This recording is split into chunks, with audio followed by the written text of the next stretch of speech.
Practical Guide to Self-Hypnosis by Melvin Powers. Foreword.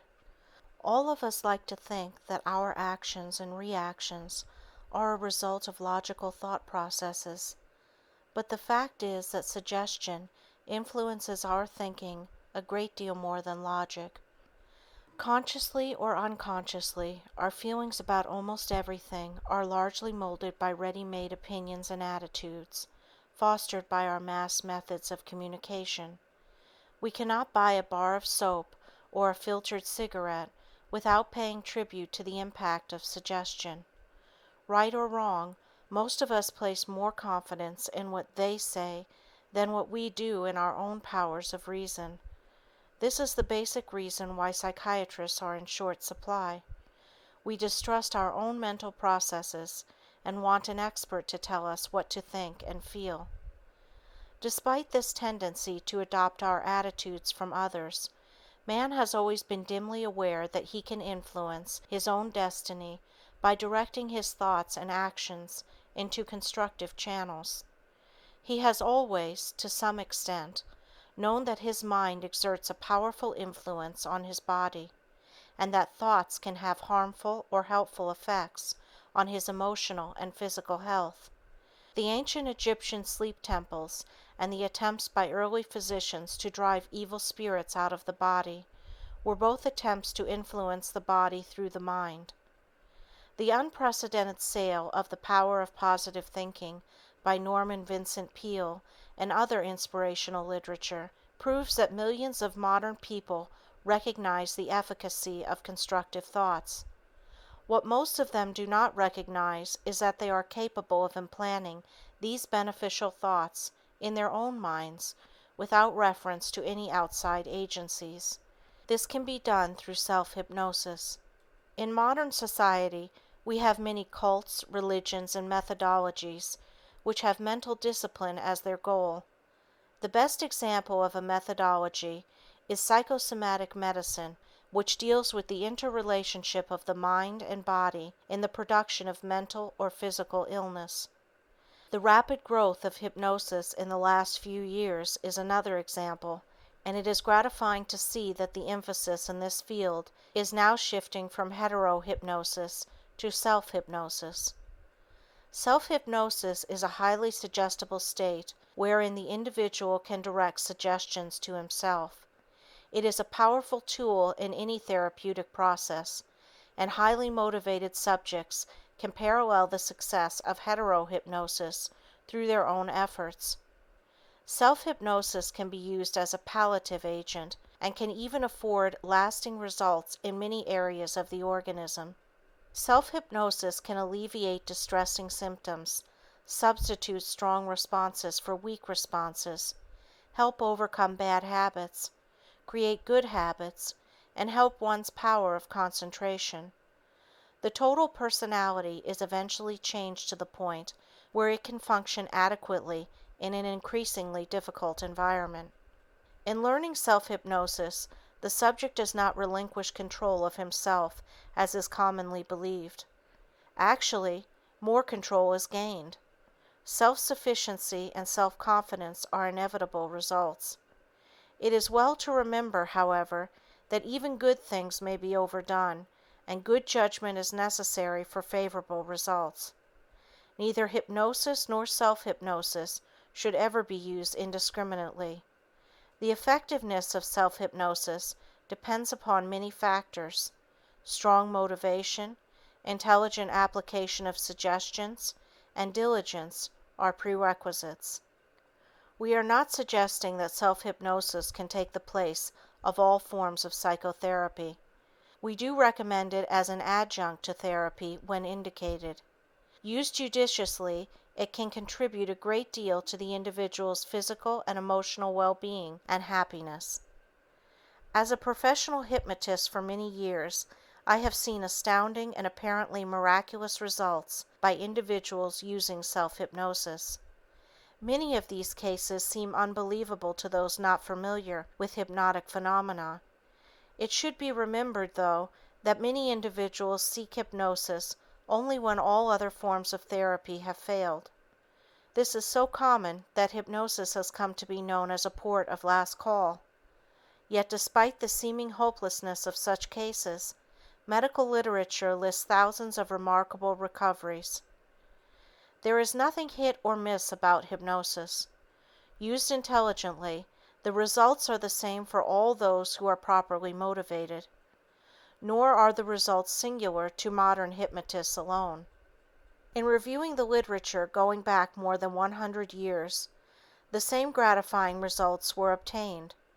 The reader would do well to scan some out-of-print books on hypnosis at the library to understand the point further. This book is written in terms that are comprehensible to the layman. The step-by-step instruction should afford the reader a means of acquiring self-hypnosis. The necessary material is here. The reader need only follow the instructions as they are given. The author wishes to thank Robert S. Starlett, member of the American Medical Writers Association, for his valuable help in the editorial preparation of this book. It is the author's hope that you will, through the selective use of self-hypnosis, arrive at a more rewarding, well-adjusted, and fuller life. Melvin Powers, 12015 Sherman Road, North Hollywood, California, 91605. Chapter 1. What You Should Know About Self-Hypnosis. Hypnosis has been defined as a state of heightened suggestibility in which the subject is able to uncritically accept ideas for self-improvement and act on them appropriately. When a hypnotist hypnotizes his subject, it is known as hetero-hypnosis. When an individual puts himself into a state of hypnosis, it is known as self-hypnosis. In both cases, the subject has achieved a heightened state of suggestibility. Even in hetero-hypnosis, the subject really controls the response to suggestions. Actually, all hypnosis is really a matter of self-hypnosis. The subject enters into the hypnotic state when he is completely ready to do so. This may require from one to many attempts before it is achieved. Even if the subject insists that he wants to be hypnotized immediately, he may be resisting hypnosis unconsciously. In self-hypnosis, the same thing usually takes place. The subject is anxious to achieve self-hypnosis, but somehow the state eludes him. What's wrong?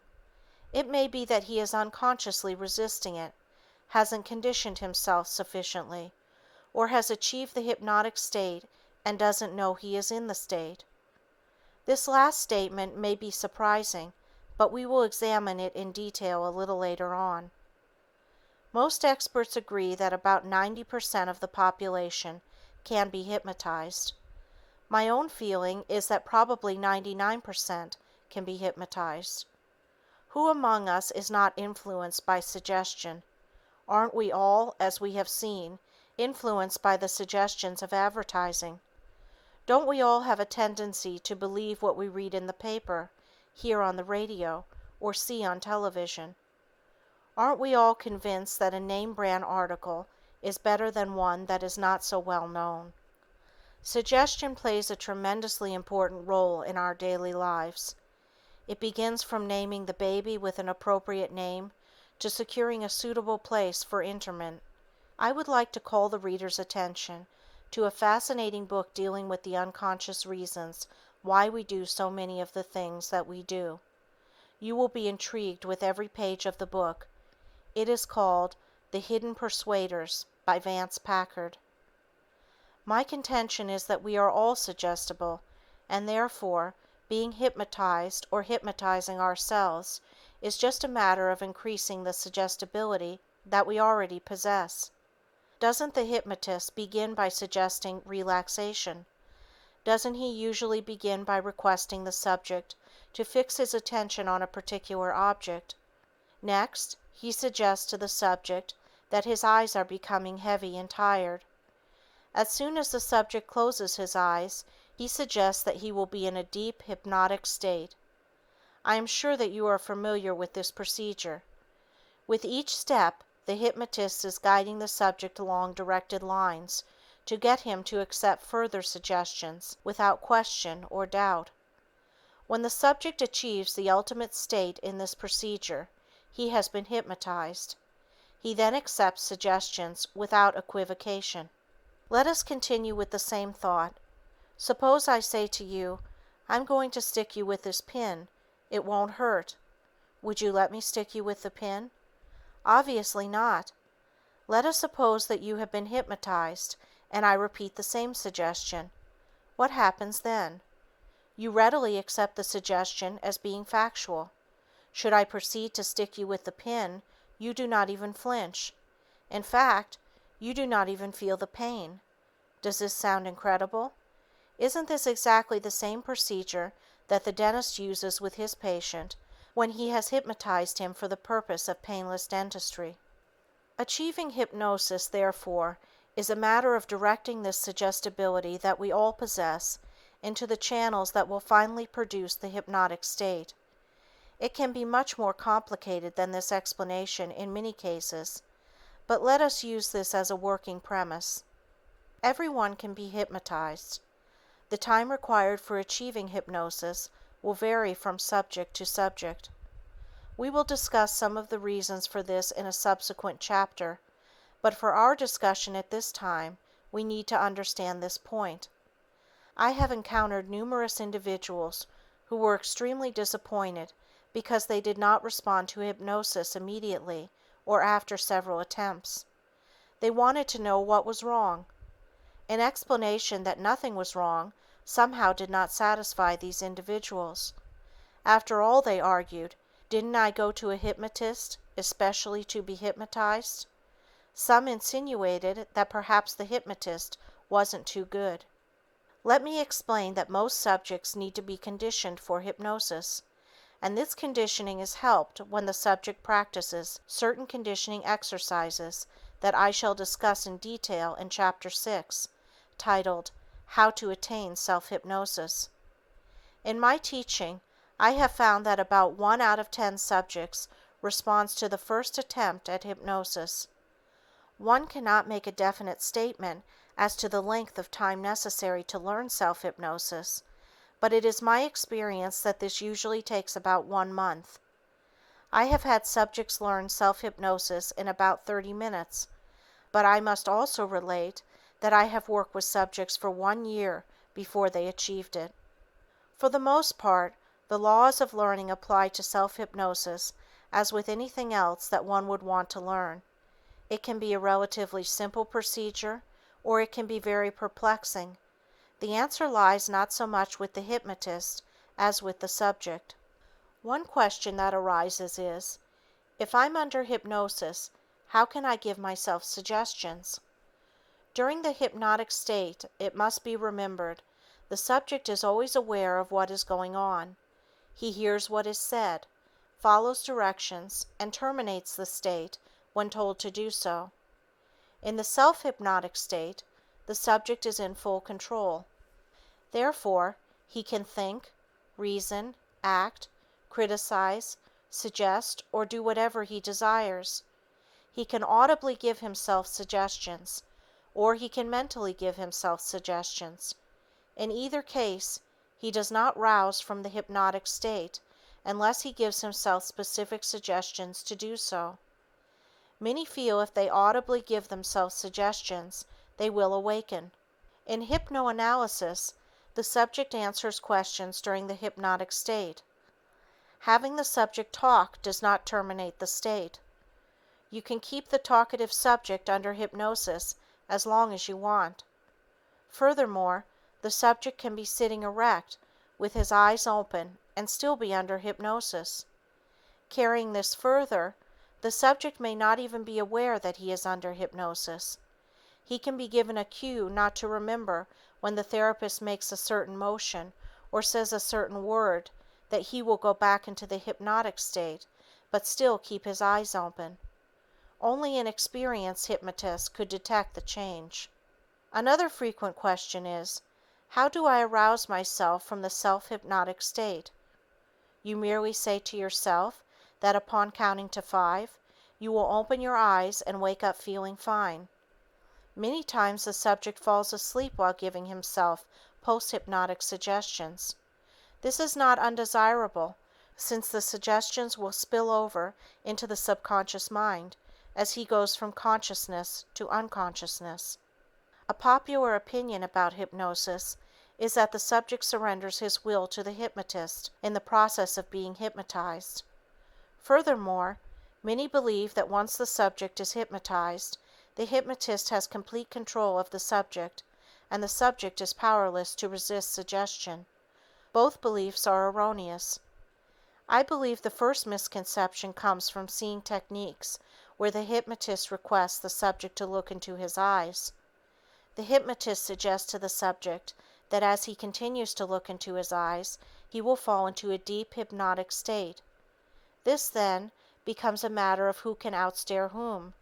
The subject usually begins to blink his eyes, and the hypnotist follows this up with rapid suggestions that the subject's eyes are becoming watery and heavy, and that the subject will fall into a deep hypnotic sleep just as soon as he, the subject, closes his eyes. This procedure gives the impression to the observer that the subject is willed to go under hypnosis. It appears that once the hypnotist concentrates or wills sufficiently, the subject succumbs. Actually, the hypnotist in this technique is not looking into the eyes of the subject. He fixes his attention on the bridge of the nose of the subject. The concept that the subject is a helpless automaton stems from the weird movies where the mad scientist has hypnotized subjects into behaving like zombies. Naturally, there is usually a beautiful girl in the movie and she too has been hypnotized. Even though the audience is sophisticated enough to realize that this science fiction drama is purely entertainment, the theme is repeated sufficiently in novels, comics, and television to make an indelible impression on the subconscious mind. It's the technique of telling the big lie so many times that it becomes believable. We are all influenced by this procedure. There is an excellent book explaining this very premise. It is called Battle for the Mind by William Sargent. It describes in detail the technique by which evangelists, psychiatrists, politicians, and advertising men can change your beliefs and behavior. Following the reason that the subconscious mind can be affected, you can see that a problem could present itself even though the subject consciously wishes to be hypnotized. Unconsciously, there may be a poor inner relationship with the hypnotist, which can create an unfavorable climate for hypnosis. When this is the case, the subject doesn't respond until such a time that he relates well to the hypnotist. Even the most calculated procedures will fail until a positive transference relationship is established. I am sure that you sometimes have said, "For some reason I don't like that person." If pressed for an answer, you'll probably reply, "I can't explain it, but I just have a feeling about him." Actually, your subconscious reactions are influencing your thinking, and you feel a certain way. The same thing takes place in business transactions. You either like or dislike the proposition presented to you. You may say, "I have a certain feeling about this deal." You may not be conscious of the reasons, but your subconscious has reacted automatically because of previous experience along similar lines. In giving you some insight into the hypnotic procedure, I am trying to point out certain problems in regard to acquiring self-hypnosis.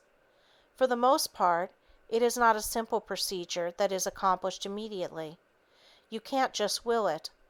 It requires working toward a specific goal and following definite procedures which eventually lead to success. The hypnotist is usually endowed by the subject with an omniscience and infallibility which logically is unjustified. The subject is naturally extremely disappointed if he doesn't respond immediately. If he loses confidence in the hypnotist, he may never achieve hypnosis with this particular hypnotist. I have hypnotized subjects who have been to several other hypnotists without success, and I have had some of my unsuccessful subjects hypnotized by other hypnotists. How and why does it happen? I believe that some of the reasons are so intangible that it would be impossible to explain all of them with any degree of exactitude. I once saw an individual about 12 times who wanted to learn self-hypnosis and had been unsuccessful in every approach. I asked him if he would volunteer as a subject for a class in techniques of hypnosis that I was teaching for nurses. He readily volunteered and showed up at the designated time. Much to my amazement, as well as his own, he responded within a relatively short time, as one of the nurses hypnotized him before the group. She had used a standard eye closure technique, requesting him to look at a spinning hypnodisc that I had previously used with him every time he was in the office. Her manner was extremely affable. She had used the identical technique I had used unsuccessfully, and the subject responded excellently to cap the climax. He was the first subject the nurse had ever hypnotized, since this was only her third lesson. How would you account for it? Here was one of my students with 2 weeks' experience hypnotizing a subject, where I had failed while using every procedure that I felt would work. Was it because she was a better hypnotist? Perhaps. However, I'd like to recall at this time our discussion about subconscious responses.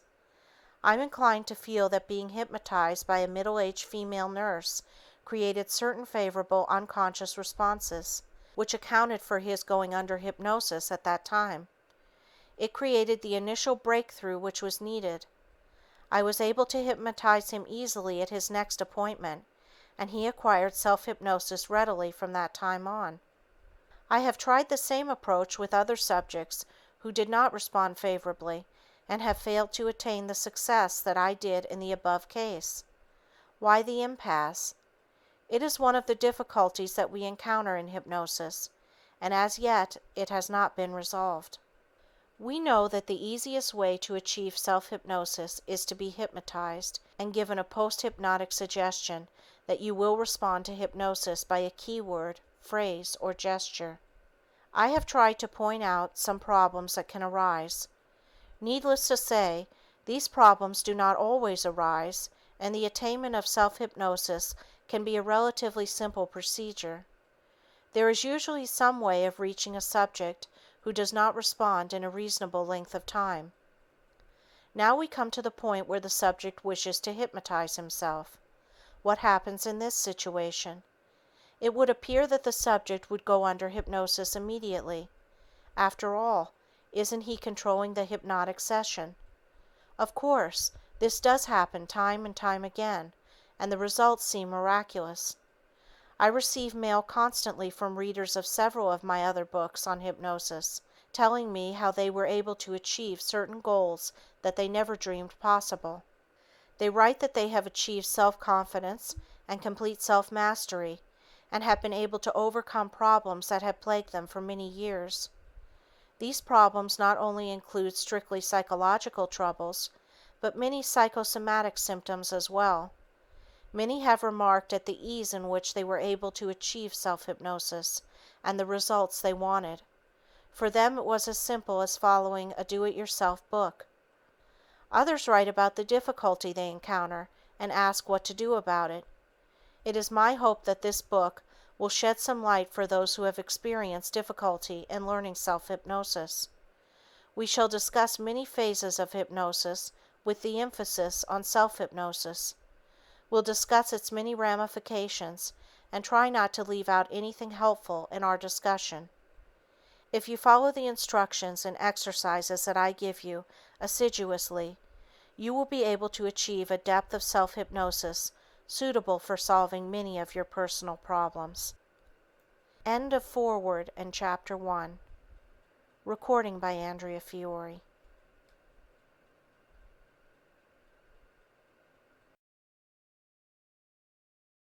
A Practical Guide to Self-Hypnosis by Melvin Powers.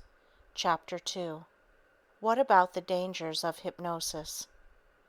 One of the objections that you hear to hypnosis is that it can be dangerous in the hands of those not trained in psychodynamics of human behavior. Inasmuch as psychiatrists and clinical psychologists are the only ones who are thoroughly trained in the analysis of human behavior, this objection, if valid, could limit hypnosis to a comparative handful of therapists. Fortunately, it is not valid. This was proved several years ago when the Bridey Murphy craze gripped the country. Despite the fact that thousands of amateur hypnotists were practicing hypnosis, little or no harm resulted. I have personally instructed several thousand medical and non-medical individuals and have yet to hear of a single case where a crisis was precipitated or anything of a dangerous or detrimental nature occurred as a result of hypnosis. I have also taught several thousand persons self-hypnosis and can report the same findings. Many patients who seek treatment from competent psychiatrists, psychoanalysts, and psychologists do not always obtain satisfactory results. This doesn't mean that everyone should stop seeking help from these specialists. Even a specialist doesn't have a perfect record of successful therapy. What then is the objection to hypnosis? The theory that if you get rid of one symptom, another symptom will take its place really holds no truth and is usually advanced by those who have had little or no experience in the hypnosis field. However, a difference of opinion does exist even with those practicing hypnosis in this area.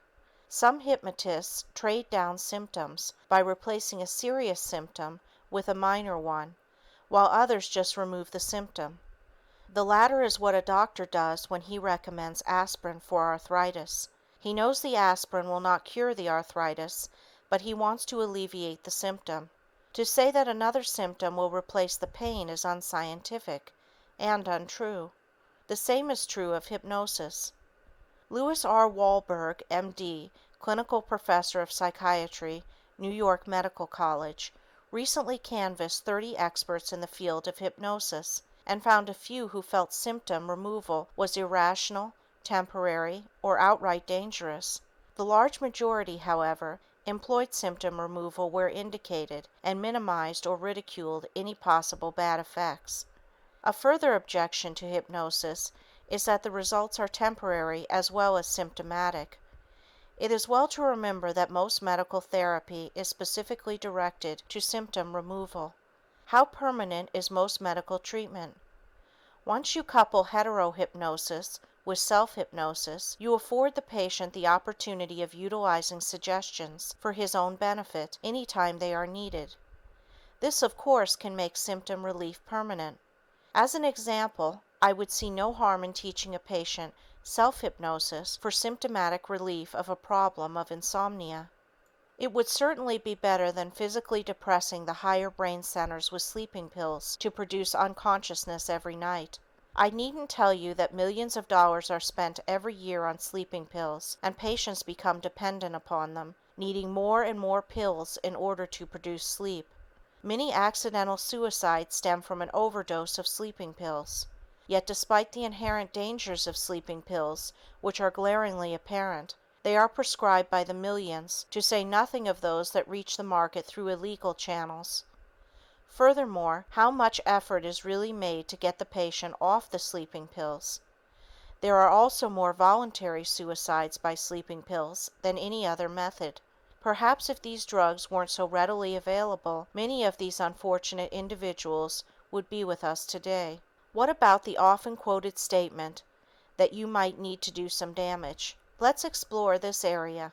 I assume that the reader is somewhat familiar with the work of Emile Coué, or at least has heard of his famous autosuggestion formula of day by day, in every way, I am getting better and better. During our time, thousands upon thousands of seemingly helpless and hopeless cases have been cured by repeating this affirmation over and over again, day after day, as the individual falls asleep. I think we should make it clear that whether we call it autosuggestion, positive thinking, meditation, yoga, affirmations, or self-hypnosis, we are, in reality, talking about the same thing. All require certain basic prerequisites before they will work effectively for the individual. We'll discuss these prerequisites in the next chapter. What should be remembered is that the suggestions are being filtered into the subconscious mind, which does not question, doubt, analyze, or dispute the efficacy of these beneficial thoughts. You can be sure that the constant repetition will have its effect. Hasn't the mind, in the past, accepted the individual's diagnosis when he said, "I'm sick, I have an inferiority complex, I can't stop smoking, I can't lose weight, I can't concentrate, I can remember a person's face, but I can't remember names, I have a difficult time falling asleep, I just can't seem to relax." Isn't such an individual, in effect, using self-hypnosis? And hasn't the person convinced himself of the validity of his present state? This is truly dangerous. It is negative hypnosis. The question that I raise is, why shouldn't the subconscious mind be even more convinced and respond strongly to suggestions which are in conformity with the natural desire to be of sound body and mind? I have never been able to find a logical answer. I think this is what happens many times. A person seeks help with a problem which in reality has nothing to do with hypnosis. His cure is not contingent on being hypnotized or on suggestion he or the hypnotist feel are indicated. You will read in nearly every book and article dealing with hypnosis that hypnotism is not a cure-all. No one has suggested or implied that it should be used exclusively for all emotional problems. You may read a newspaper article warning about the dangers of hypnosis. It may tell of a person who rid himself of one symptom and developed another in its place.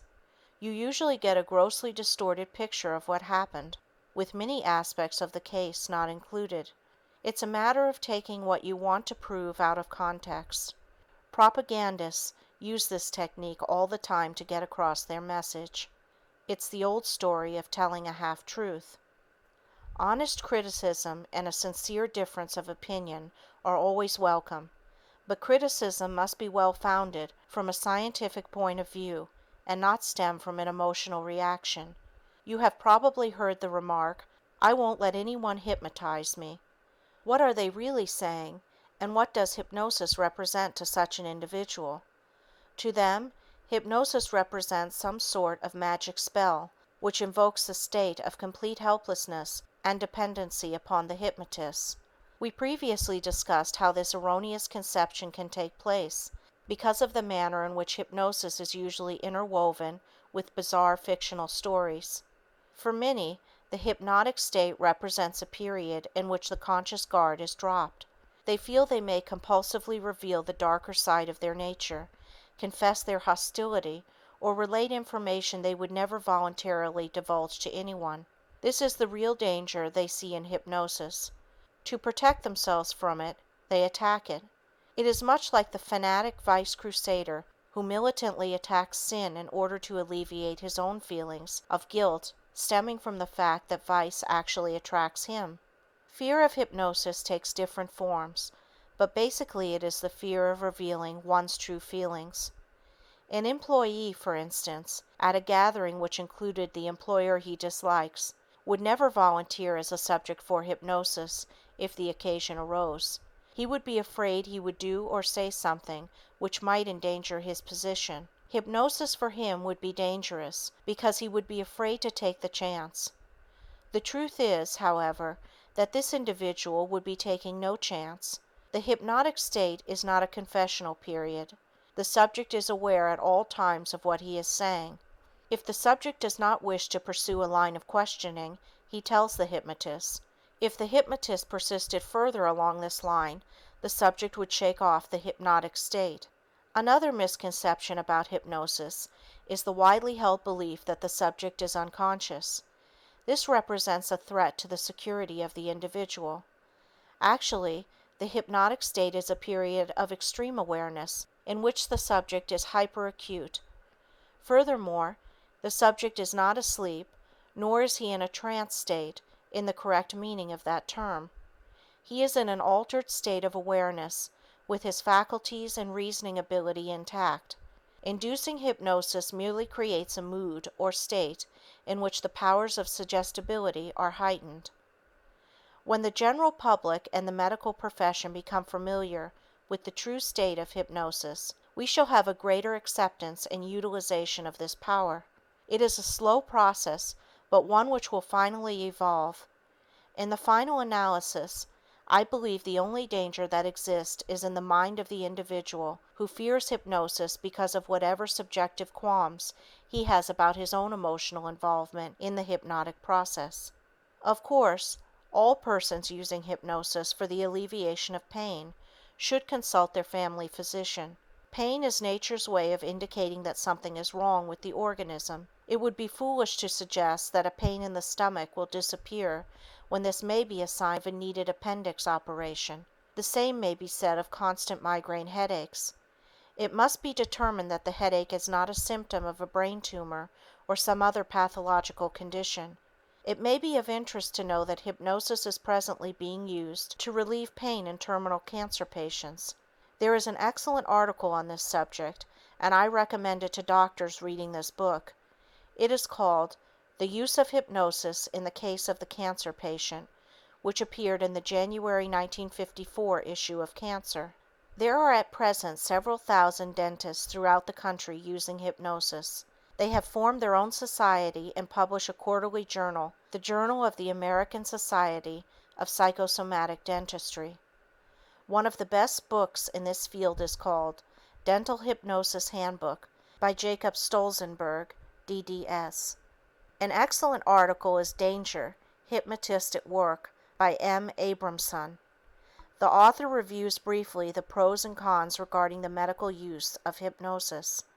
He concludes, "It is the author's opinion, based on extensive personal experience of over 15 years, that the use of hypnotherapy by a physician or dentist who has been properly trained and who uses this technique strictly within his field of competence carries with it no more, and probably less, danger than the use of many other techniques of treatment used in medicine today." End of chapter 2. Recording by Andrea Fiore.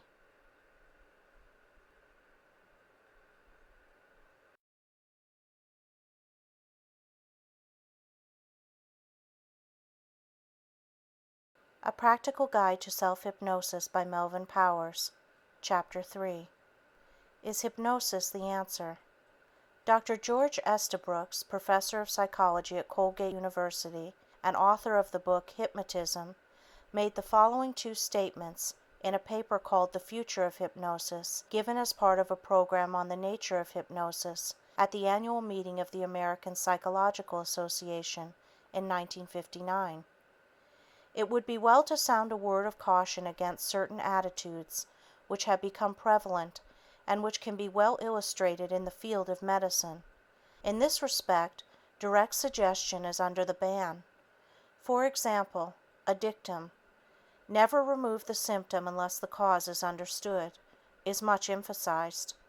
Its validity is greatly open to question, since much of medical practice is direct symptom removal, as only a little thought makes apparent. Another dictum generally followed is that the unconscious background of symptom complexes must necessarily be made conscious to effect a cure. Reasonable and thoughtful consideration of the extensive role of the unconscious in daily living and functioning renders this dictum much less credible. I should like to discuss both of these statements in some detail, as they invariably arise in the mind of the individual seeking help through hypnosis. The first thought that comes to mind is that all the religious healings cited in the Bible involve direct symptom removal. The cures that are effected by religious devotees traveling to sacred shrines are also in the realm of direct symptom removal. I have yet to hear a criticism of this type of treatment directed at religious leaders or condemnation of the religious shrines. These cures are accepted as evidence of the power of faith or attributed to the supernatural. In these cases, nothing is ever done to make the person cured understand the nature of the unconscious mechanisms which contributed to his problem. Religious healing cannot be dismissed by merely saying, "It isn't scientific." A methodology is only scientific when it works. It is of no value if it doesn't help the individual seeking help. We must face the fact that not all people can be helped by the same psychological treatment. We can readily see this in the following extreme example. An aborigine suffering from a psychological problem certainly wouldn't be a candidate for psychoanalysis as we know it. He could, no doubt, be helped much more readily by a witch doctor. It also stands to reason that the sophisticated Westerner would not be influenced by the incantations of a tribal medicine man.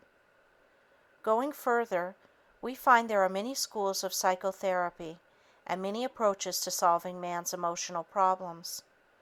The cure rate for all of them, however, is approximately the same. I think we must accept the fact that there is no one sound, logical, scientific approach. I believe that so long as the end result is achieved, the methodology was scientific for that individual's needs. The goal of all therapies is to help the patient free himself from whatever emotional problems beset him. This approach, to some readers, may seem an oversimplification of a very complex problem, but I think it's time that we had a simple, workable formula devoid of technical jargon. Too often, complex technical terms and theories have been glibly used to explain away failures. I believe we need more and more emphasis on measures to make the patient feel better rather than spending most of the time trying to find out why he doesn't feel well. This, of course, is symptom removal again. I should like to point out an interesting fact pertaining to biblical healers. So long as the fame of the healer preceded his arrival in any country, he was able to heal the sick. However, where his fame as a healer was either unknown or discredited, he found no faith and subsequently no cure. The earliest reference to hypnosis is in the Bible, Genesis 2:21. And the Lord God caused a deep sleep to fall upon Adam, and he slept. Dr. William Malamud, 86th President of the American Psychiatric Association, in an address delivered at the annual meeting in 1960, stated the following in a paper called Psychiatric Research, Setting and Motivation. During the last few years, we have witnessed a growing trend of overemphasizing the value of exact methodology and uniformity of standards. This trend, which could be characterized as a cult of objectivity, has already had an important influence on psychiatric research. It is true that in its emphasis on critical judgment and valid criteria, it has helped to curb unrestrained flights of imagination and sloppy methodology. But the overglorification of objectivity and the insistence on rigidly single standards of acceptable methods have resulted in a concentration on certain phases of the science of human behavior at the expense of other very important ones. I believe that most individuals have a fairly good understanding of how they came to have the problem that they have. I have yet to encounter a person who protests he has no idea why he doesn't function as he would like to in a certain area. From a practical standpoint, not many have the time nor money required to delve into the unconscious background of the problem. The high cost of treatment is a very real objection and cannot be discounted lightly. People suffering from emotional problems usually suffer financial reverses as well. Who is to help these people? There are very few places in the country where they can receive competent psychiatric help at a reasonable fee. Is there this type of help in your own community? It is only when the individual is destitute that the state provides whatever help it can. However, at this point, it's a long, hard struggle back to good emotional health.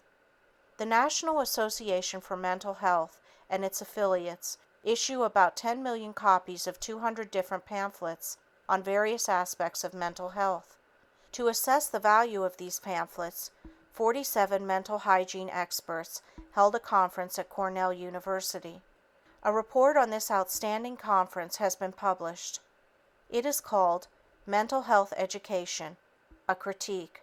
A feature by Ernest Havemann in the August 8, 1960 issue of Life contains a very worthwhile article on this conference called Who's Normal? Nobody, but we all keep on trying. In Dissent from Mental Health Approach, experts decry futile search for an unreal goal. The following paragraph is taken from the Life article. What about psychiatry and psychoanalysis? This is a different matter. Many unhappy and problem-ridden people though by no means all who have tried it have profited from psychotherapy. Indeed, all the mental health pamphlets, as a postscript to all the self-help methods they advocate, wind up by advising the reader to seek professional care if his problems are serious enough. But the skeptics at Cornell cited statistics which to them show that psychiatric treatment is as remote for the average person as a trip to the moon. Aside from the expense, which most people would find prohibitive, there simply are not enough therapists to go around. The U.S. has around 11,000 psychiatrists and 10,000 clinical psychiatrists. In all, about one for every 8,500 citizens. If everyone with emotional problems decided to see a psychiatrist, the lines at the doctor's offices would stretch for miles. I assume that most readers of this book know that state hospitals are understaffed and unable to provide proper care for the mentally ill. Mike Gorman, executive director of the National Mental Health Committee, has written a crusading report on this very theme called Every Other Bed. In this book, he tells us that every other hospital bed in the United States is occupied by a mental case. Mental illness costs the country $2.5 billion a year, besides the more important untold human suffering that can never be equated in dollars. The book is a shocking story of how we have let this happen, are still letting it happen, and of how little, for the most part, we, the general public, as well as the medical and psychological professions, are doing to correct this deplorable situation. It is time that we re-examine the dictums that say a symptom can never be removed unless the cause is understood, and the unconscious background of the symptom complexes must be made conscious and understood before a cure is effected. There are many positive thinking groups functioning in the religious field. Many of these religious groups are in existence primarily because of the dynamic philosophy or psychology they offer for everyday living. Couple this with a strong faith in God, and you have a combination which approaches infallibility. Recently, we have had a series of best-selling books which expound this very theme. Does it work? Of course it does, when used properly. You can be sure that there has been criticism of this religious psychology. The criticism is that the basic causes of the problem are never dealt with, and the unconscious conflict is not resolved. It's the same argument over and over again. What about the people helped?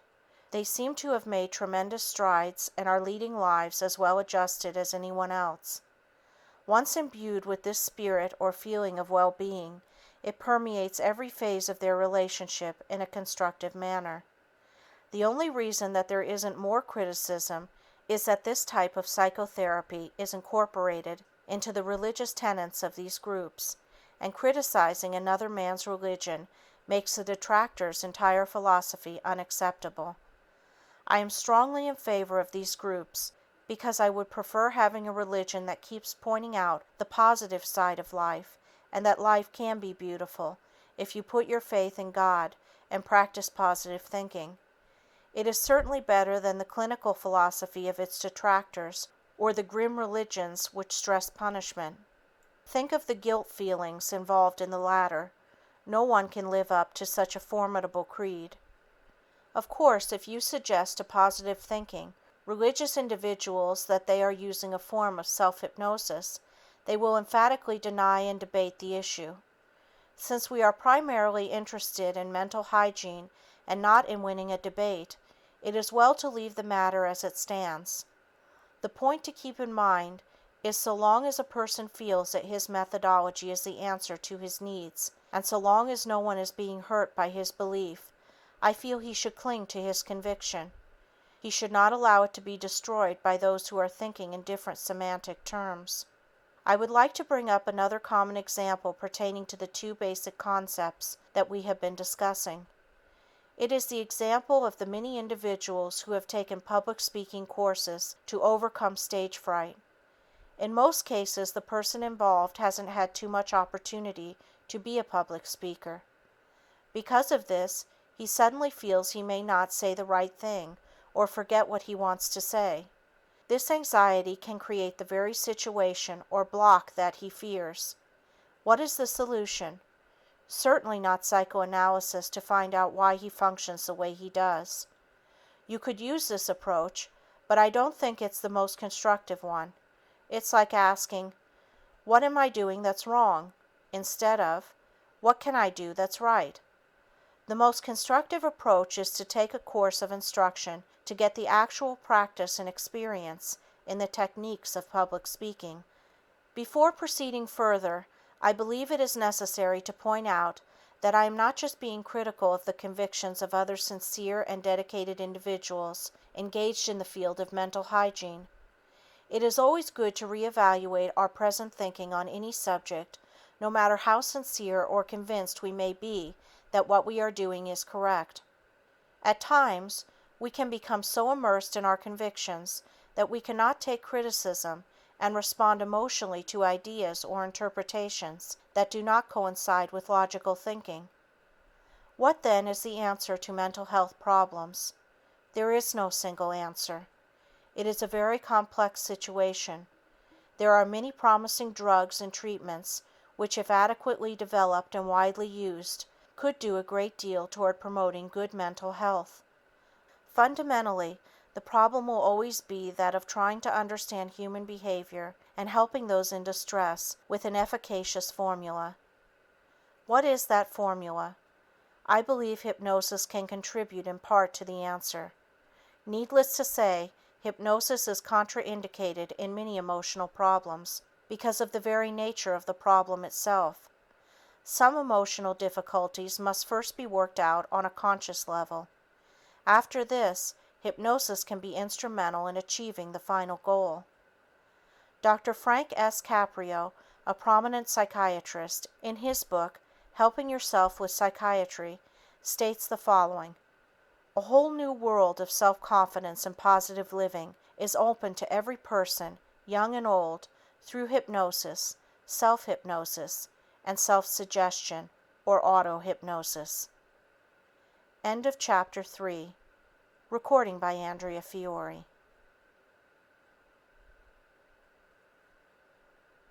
A Practical Guide to Self-Hypnosis by Melvin Powers. Chapter 4. How does self-hypnosis work? There's an old Chinese proverb that states, "One picture is worth 1,000 words." In conveying suggestions to the subconscious, we have found that picture images are more effective than words that are implanted. For example, it isn't sufficient to say, "I will be confident." The words must be augmented by a picture of yourself as the confident person you want to be. If you say, "I can't visualize myself as a confident person because I have never been that way," you can borrow those personality traits that you want for yourself. Imagine yourself endowed with the characteristics of some confident person that you know. The qualities that you seek may even be borrowed from a famous person. If this isn't possible, make up a personality which is a composite of all the things you want to be. See yourself walking, talking, and carrying on activities. Keep fortifying this image with the mental suggestions that are needed. It won't be long before these mental impressions give rise to the confident feelings that you seek. As you keep implanting these images, they will become a natural part of your conscious personality. Dr. S. J. Van Pelt, president of the British Society of Medical Hypnotists and editor of the British Journal of Medical Hypnotism, writes about this technique in his book, Secrets of Hypnotism. He calls it 3D technique in medical hypnotherapy. As you read the following paragraph, it would be well to remember that it contains the essence of making the self-hypnosis technique work once you have achieved the hypnotic state per se. Incidentally, the same procedure can be used in attaining the hypnotic state itself. You see yourself entering the state of hypnosis in your initial attempts. This in turn sets up a conditioned response and a favorable emotional reaction which is necessary. The writer has found visualization of the greatest value in the re-education of the patient, which is an essential part of hypnotherapy. In this method, after the cause of the trouble has been discovered and as a part of his re-education, the patient is instructed while under only light hypnosis, to form a picture in his mind.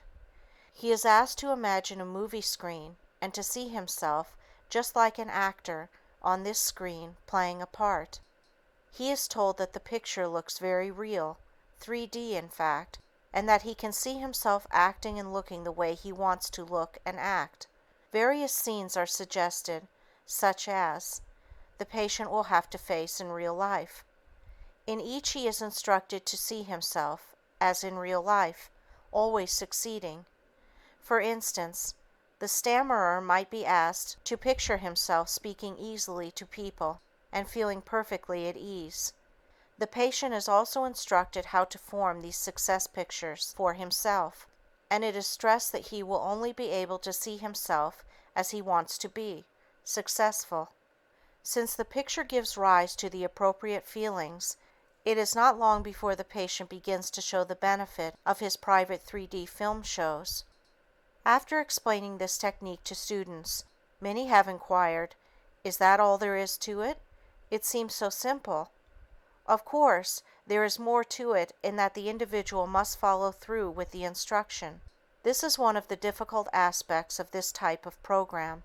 Let me enumerate some of the problems I have encountered in teaching self-hypnosis. As mentioned, one of the difficulties is that the techniques seem too simple. Students become skeptical. They feel it should be more complicated and involved in order to get results. I suppose people better appreciate something that comes only after a hard struggle. This procedure is devoid of this. Of course, I am not saying that once a person begins to use this technique, his problems will automatically vanish, and his life will be cheery forever after.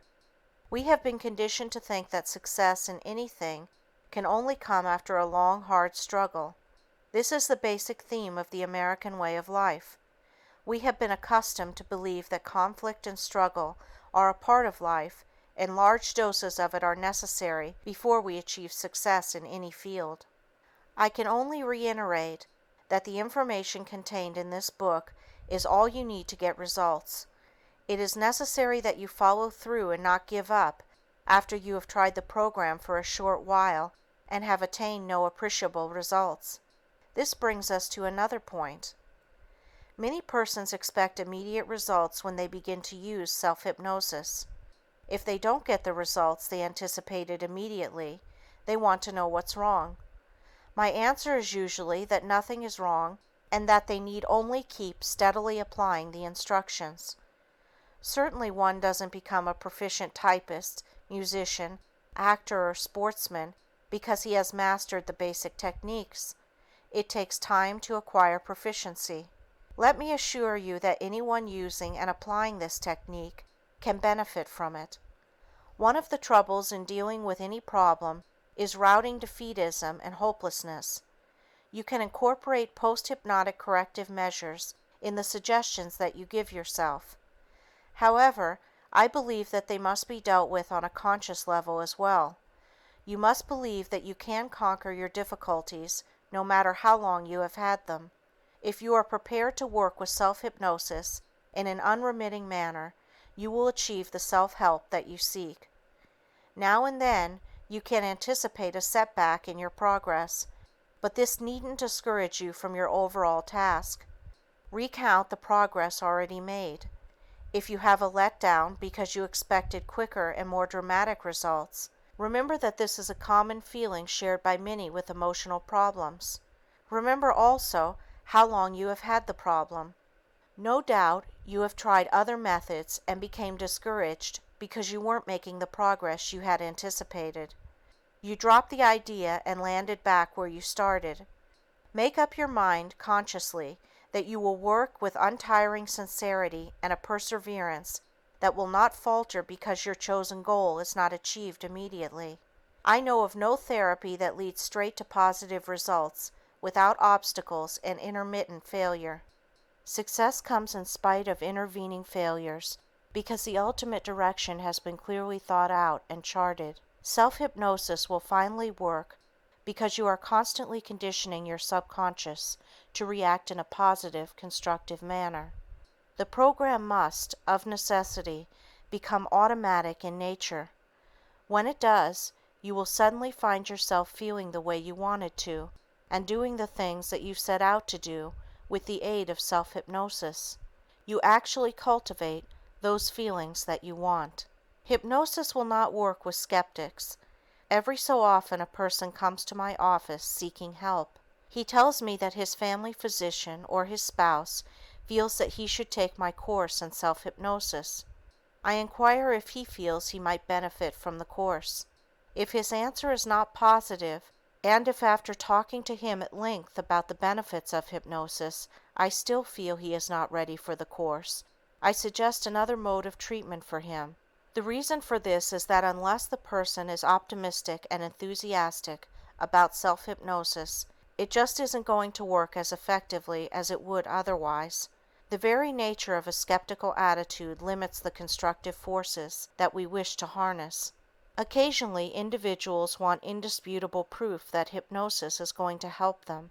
It is impossible to give them the proof and unqualified reassurance that they seek. Yet these same people do not require proof from their physicians. No one can guarantee success. However, I do point out that the continued and intelligent use of self-hypnosis can be instrumental in directing the healing, curative, constructive forces of nature. Many times a metaphysical rather than a scientific approach is required. It's a matter of trying to satisfy the patient's needs. At times, it is helpful to allow the patient to attend a class in self-hypnosis. Being able to communicate and identify with other individuals seeking self-hypnosis often is enough to change his attitude. This is especially true when one or more of the students relates dramatic changes. Self-hypnosis works because we are able to condition ourselves to various stimuli. We condition ourselves consciously and unconsciously to many activities. When we experience anxiety, it stems from a conditioned process which could not have been conscious or unconscious. In self-hypnosis, the individual consciously works toward implementing and strengthening his own inherent strength and resources. These objectives, when attained, result in feelings of confidence, relaxation, self-mastery, and well-being. Furthermore, hypnosis utilizes a natural mental process. We all know that placebos work admirably in numerous cases. The dictionary defines the word placebo as an inactive substance or preparation administered to please or gratify a patient, also used in controlled studies to determine the efficacy of medical substances. Many controlled experiments have shown that people achieve similar results whether they take a placebo, which they think is the real medication, or real medication that was prescribed. Several years ago, many tests were carried out with antihistamines to prevent colds. The results were always the same. We are interested in what makes the placebo act as efficiently as the true medication. It stands to reason that a chain reaction is set up, actually causing a physiological result from a psychological situation. The unsuspecting patient declares, "I've never felt so good in my life." Yet this would have never happened if he didn't think he was taking the marvelous new medicine. A recent scientific study by one of the leading pharmaceutical houses concluded that 1/3 of the effectiveness of any medication depends upon the faith and trust that the patient has in the prescribing physician. I am sure that the placebo results and the patient's faith in the physician as contributing factors to the effectiveness of medications do not come as a revelation. We are all aware of such information. Our problem is how to harness this unconscious process for constructive goals. The answer is through self-hypnosis. Self-hypnosis, as we have explained it, uses a technique called visual imagery. This has been referred to by many different names, but for our purposes, we'll call it visual imagery. Within this technique lies one of the keys for achieving the goals that you want. There have been many famous books written incorporating this technique as a basis for achievement.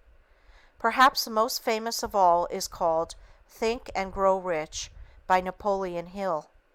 In recent years, The Magic of Believing by Claude M. Bristol, and The Power of Positive Thinking, already mentioned, have become well known.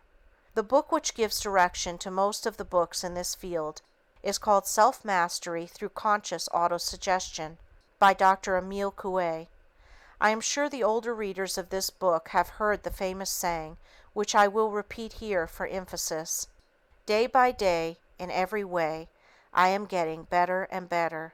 Invariably, in all these books, there is reference to the biblical quotation, "As a man thinketh in his heart, so is he." As the reader can deduce, we are not theorizing out a startling new discovery. The technique is as ancient as man himself and his dream of a better tomorrow. All books using the visual imagery technique will tell you to paint a vivid mental picture of the material things you wish to acquire, if it is a case of material wealth. For personal improvement, they tell you to paint a vivid picture of the individual you want to be. In most cases, you are told to do this in a relaxed or meditative state with as few distractions as possible.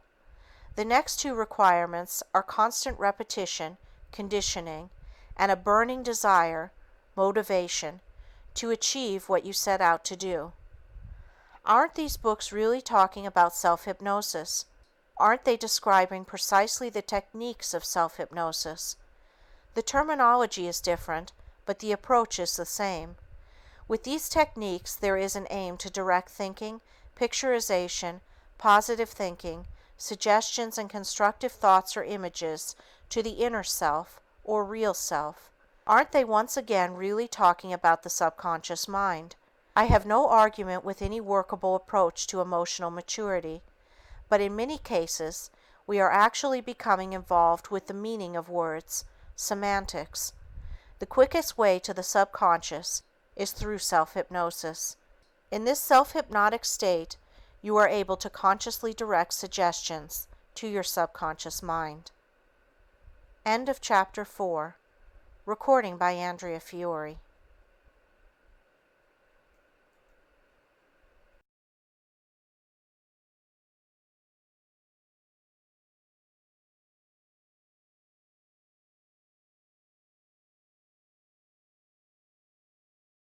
A Practical Guide to Self-Hypnosis by Melvin Powers.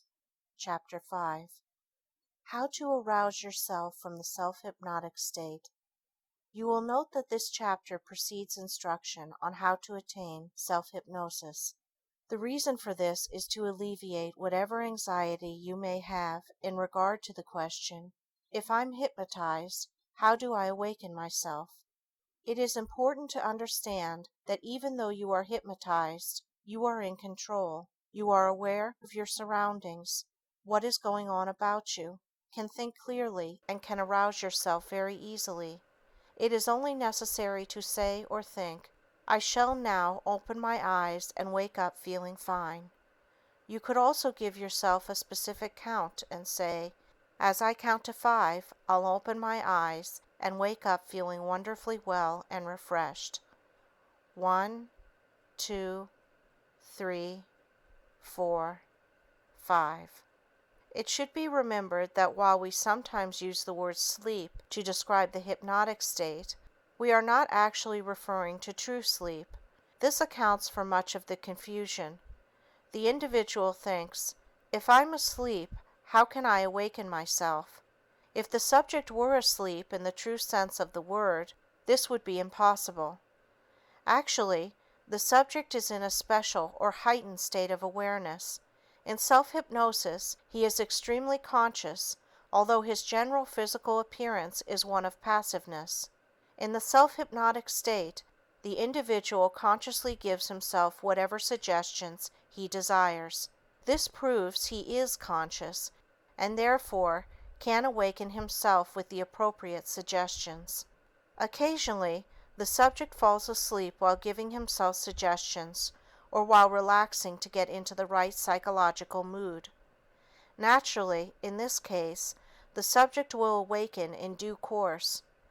If the subject practices hypnosis when he is normally set to fall asleep in bed, he would awaken refreshed in the morning at his usual time. Before beginning to give yourself therapeutic suggestions, You could give yourself the following suggestions, which give you a specific length of time that you will work with self-hypnosis. I shall work with self-hypnosis for 15 minutes. At the end of that time, I shall open my eyes and wake up feeling wonderfully well, wide awake, confident, cheerful, and optimistic. The moment I open my eyes, I'll feel refreshed. In case of any outside danger, I'll be able to awaken immediately, be fully alert, and act accordingly. You will notice that these suggestions take into consideration the possibility of something happening of danger to the individual, such as fire, etc. These points arise in the minds of most individuals attempting self-hypnosis and are well taken. You could also set an alarm clock to awaken you at a designated time. Let us assume to arouse yourself you gave yourself a suggestion to open your eyes and be wide awake at the count of 5. You count to 5 and for some reason you are unable to open your eyes. First of all, don't worry. Remain relaxed and give yourself the suggestions over again, emphasizing to yourself that at the count of 5 you will absolutely, positively be able to open your eyes very easily and will feel fine. You then begin the count again, reiterating between each number that you will positively open your eyes at the count of 5 and be wide awake. This should do it. Should this not do it, may I reassure you again, don't become alarmed. Relax for a few minutes and try again. You'll be able to open your eyes and wake up. I hope I haven't frightened you with the prospect of not being able to awaken. I bring this up only to acquaint you with the procedure to use. Actually, the problem of dehypnotization is a rare one. I should point out a very important fact. I have never had a subject practicing or using self-hypnosis tell me he had the least bit of difficulty in awakening himself from the self-induced hypnotic state. I have had persons tell me that they heard or read of a case where the hypnotist could not bring the subject out of the hypnotic state, and as a result, the subject slept for so many days. Not one of those stories could be documented. Years ago, for publicity purposes, stage hypnotists would have a subject sleep in a store window for several days. This was on a voluntary basis, though, and should not be confused with what we are discussing. In working with subjects, I have very rarely had a subject who did not awaken at a specific count, but I have had this experience. I have usually found that the subject is so relaxed that he just didn't want to awaken for fear of losing this pleasant sensation. When the subject doesn't awaken, I merely ask him in a calm manner, "Why don't you wish to wake up? You can answer me without awakening from the hypnotic state." He usually replies he'd like to remain in this state for another 5 minutes or so. I agree to this extended period, while getting a firm commitment from him that he will awaken after this period. This is usually sufficient to bring the subject out of the hypnotic state. Occasionally, the instructions to wake up are not clear to the subject. If this is the case, clearer instructions should be given. You could also deepen the hypnotic state and then give suggestions to awaken at a specific count in a very authoritarian manner. Every so often, I have found that the subject has fallen into a natural sleep and just hasn't heard the instructions. In this case, I raise my voice, which is usually sufficient, or gently shake the subject, awakening him as you would any sleeping person. I would like to relate a rather interesting experience that I had with a male subject.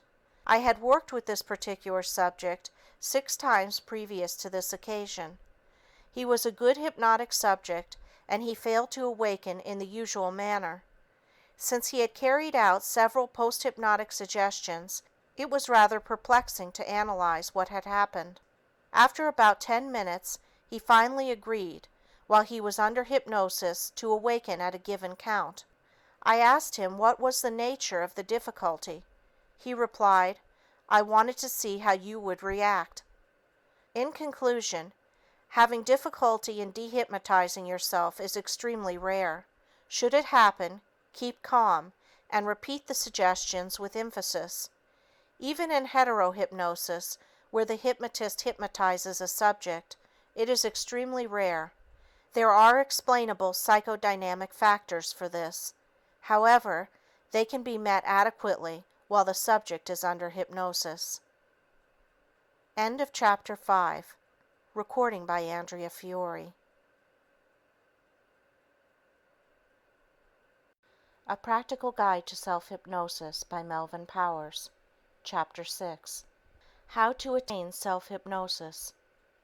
Let us begin with the hypothesis that anyone can learn and practice, to some degree, the science of self-hypnosis. We shall assume that you have carefully thought out what you want to accomplish. You have, through self-analysis, come up with reasonable goals of therapy and self-improvement. The next step is the acquisition of the hypnotic state, per se. Before giving you the specific instructions, I would like to clarify a question which invariably arises in teaching a student self-hypnosis. It is, are the suggestions that I give myself as effective as the ones you would give me in hetero-hypnosis? It is natural to assume that the suggestions of the hypnotist would be more effective than those given by the subject himself, but both have the same intrinsic value. It is well to remember that all hypnosis is really self-hypnosis, and all hetero-suggestions are transposed into self-suggestions. If the hypnotist firmly suggests, from this moment you will feel very confident in all life situations, the subject automatically and unconsciously rephrases the statement, from this moment I will feel very confident in all life situations. The subject ordinarily, mentally or aloud, repeats all suggestions using the pronoun I instead of you.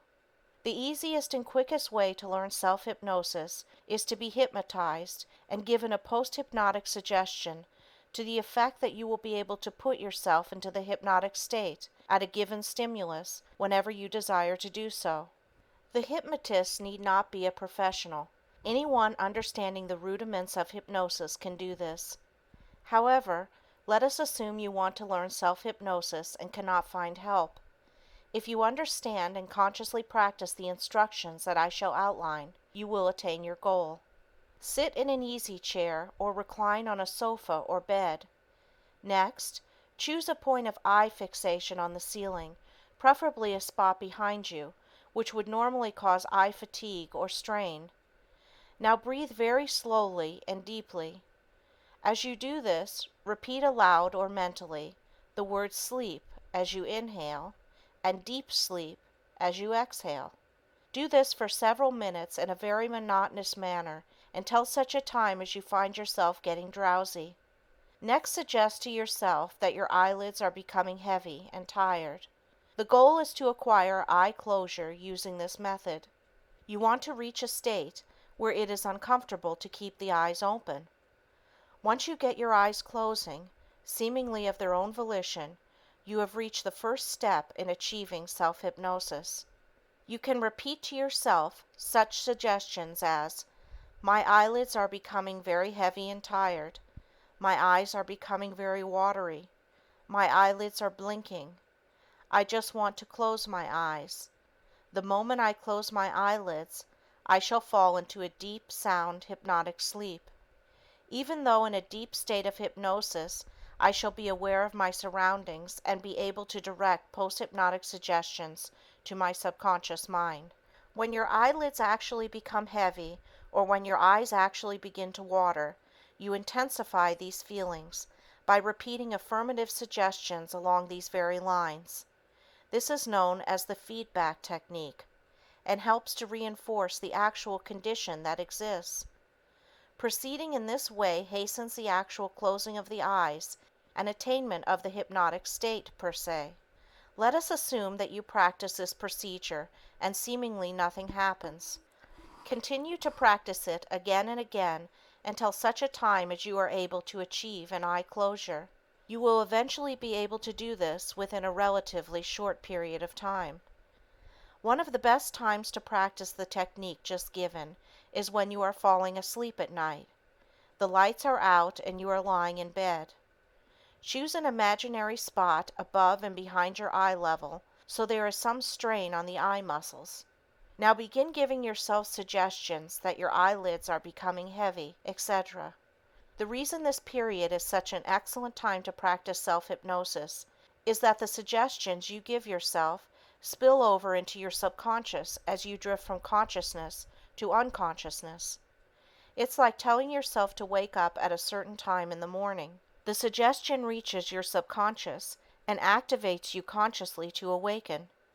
Using this approach, you can give yourself dynamic, constructive suggestions at this time, as well as giving yourself the post-hypnotic suggestion that the next time you practice self-hypnosis, you fall into a deeper, sound, hypnotic state at the count of 3.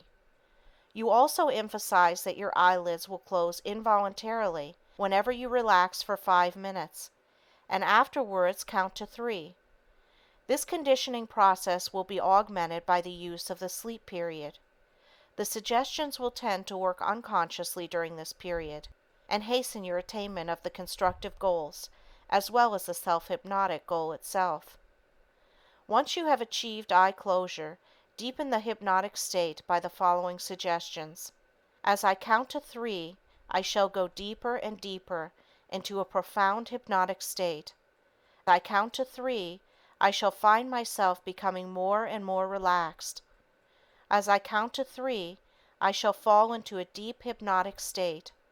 You repeat these suggestions many times, actually trying on a conscious level to feel sleepier, more relaxed, more at ease. In doing this, you take on the characteristics of a deeply hypnotized subject. Part of the difficulty in learning self-hypnosis is that the subject is aiming at a state of mind in which he has no experience. If I say, act happy or act sad, there is an immediate reaction from your experiential background, and you can react accordingly.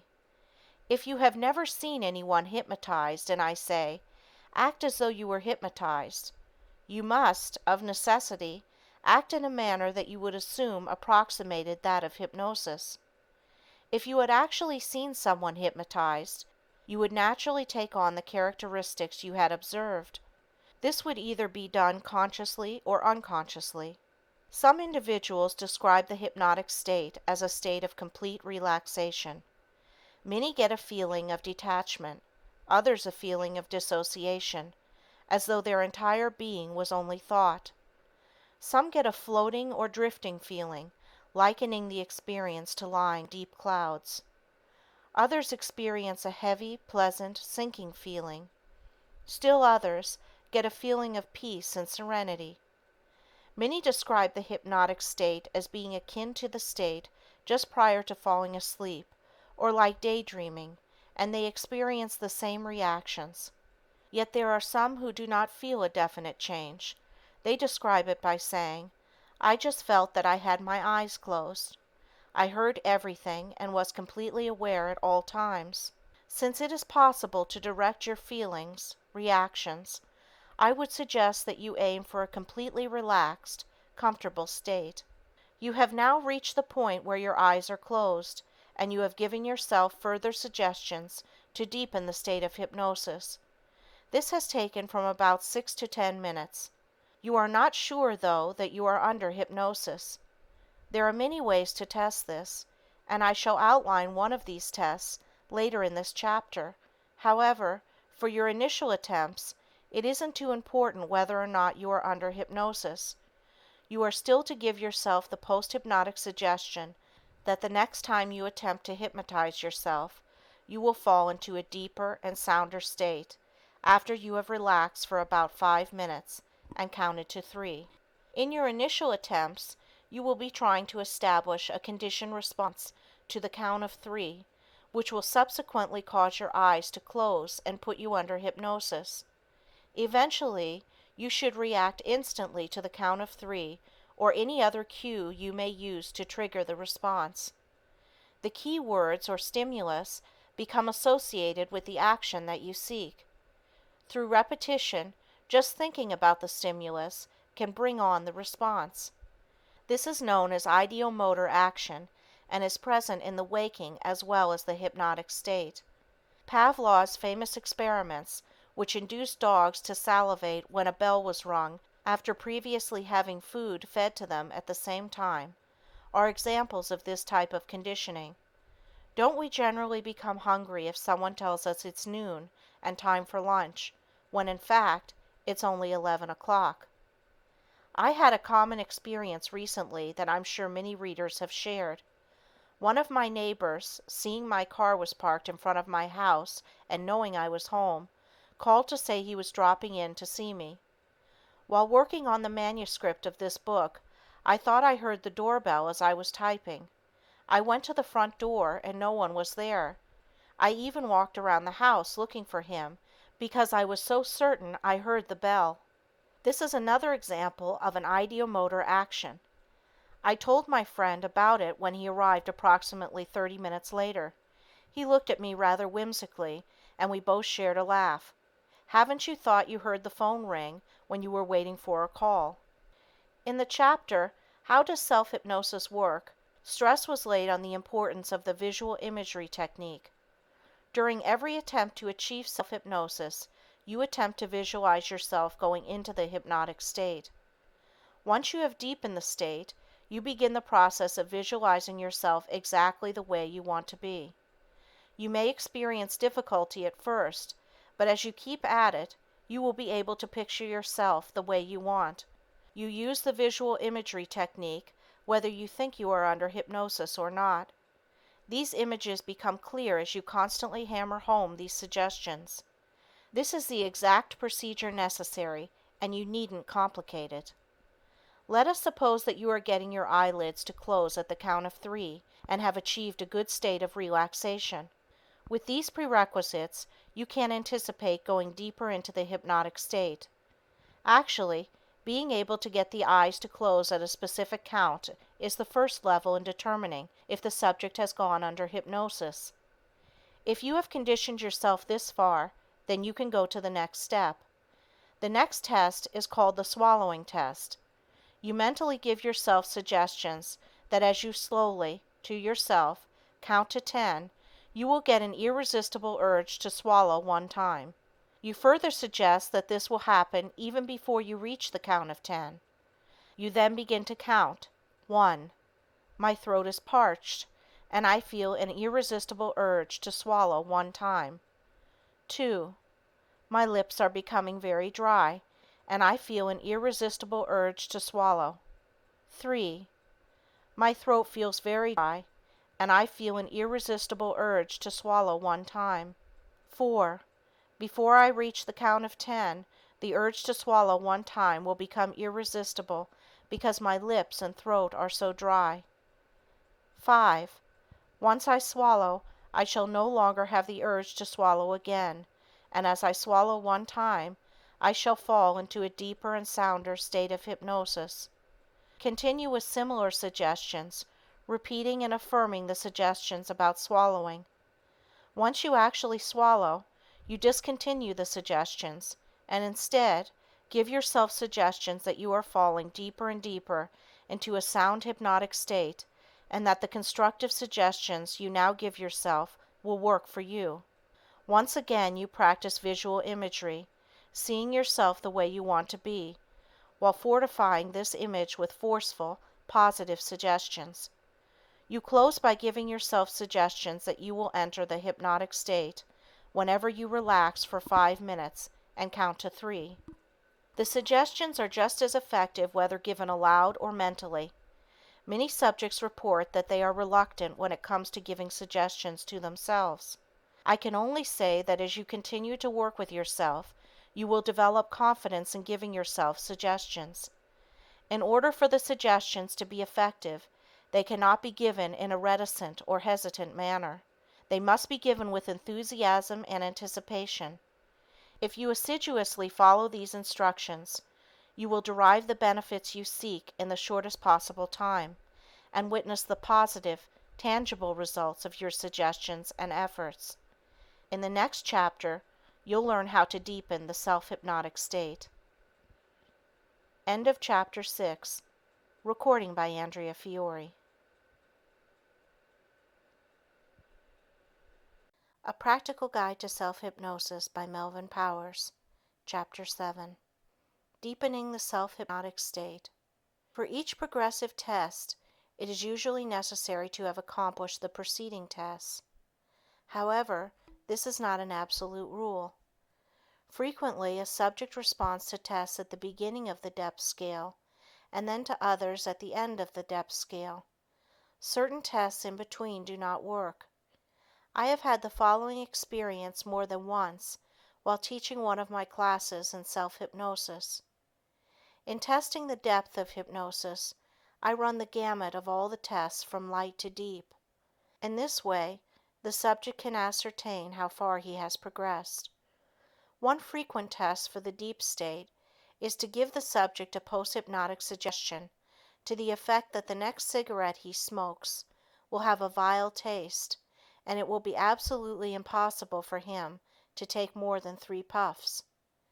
It is further suggested that after the 3rd puff, the cigarette taste will be so unbearable it will become necessary for him to extinguish the cigarette. We can expect an excellent hypnotic subject to comply with these post-hypnotic suggestions, but a subject who hasn't even passed the eye closure test, test number 1, or any other test, may unexpectedly react perfectly to the cigarette test, which we know is a standard test for determining if the subject has entered into a deep state of hypnosis. How can you account for it? There is no simple or positive answer. If we hadn't given him this particular test, he would have felt that he wasn't making progress in his determination to become a good hypnotic subject. Because of this, he might not have given himself therapeutic suggestions because he wouldn't feel he had reached a state of hypnosis which would benefit him. Remember the following instructions of giving yourself whatever therapeutic suggestions you want, regardless of the fact that you feel that nothing has happened. I have seen many subjects who were bewildered because certain tests did not work, yet were pleased because of very gratifying overall results from using self-hypnosis. They were baffled because of their inability to pass certain tests, which they felt were a prerequisite to the success of constructive suggestions they gave themselves. It is commonly felt that the deeper the state of hypnosis, the better the results. In actual practice, I have not found this to be so. I have had excellent results in a relatively short period of time with subjects who only achieved a light state, and it has been necessary to work with others who achieved a deep state of hypnosis for a longer period before lasting results were in evidence. Naturally, each individual presents a different set of needs, and even though the symptoms may be basically the same, each will respond favorably when his requirements are met. This happens on a conscious as well as an unconscious level. For example, the mere assurance by a physician that the patient is all right and has nothing to worry about is often sufficient to bring about desirable results. Another example is the mother who stops the sobbing of her hurt child by a loving kiss. A logical approach, pointing out to the child that he really didn't hurt himself, would never have worked. We have all heard stories of primitive tribesmen who have died because they knew they were the object of death wishes by another member of the tribe. The key to achieving a greater depth of self-hypnosis lies in the use of the visual imagery technique. You see yourself going into the hypnotic state, deeper and deeper.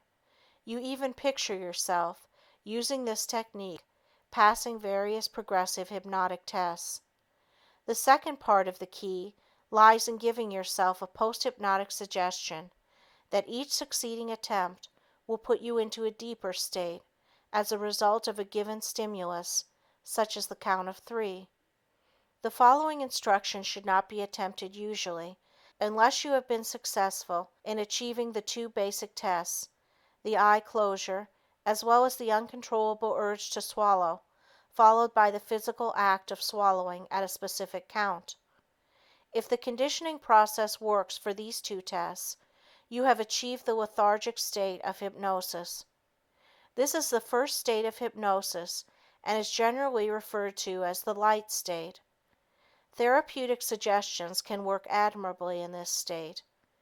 The next state of hypnosis is known as the cataleptic state and is referred to as the medium state. Generally, hypnosis is divided into three states: the lethargic, light state, the cataleptic, medium state, and the somnambulistic, deep state. As you deepen the hypnotic state, you can accomplish the progressive tests that I shall outline for you. I'll also number these tests for the convenience of having a reference. Deepening the hypnotic state requires the same type of practice or conditioning as the first two steps. Let us call eye closure number 1 and swallowing number 2. We are now ready to proceed to the hand tingling test, number 3. You have just completed tests number 1 and 2. You are in a completely relaxed state. Now give yourself the following suggestions. As I count to 10, and even before I reach the count of 10, I shall feel a light tingling or numb feeling in my right hand. As you slowly begin the count of 10, you keep repeating suggestions to the effect that your right hand is beginning to tingle. Once again, you practice the technique of visual imagery, tapping your experiential background for this feeling. You can recall how it feels when your hand goes to sleep.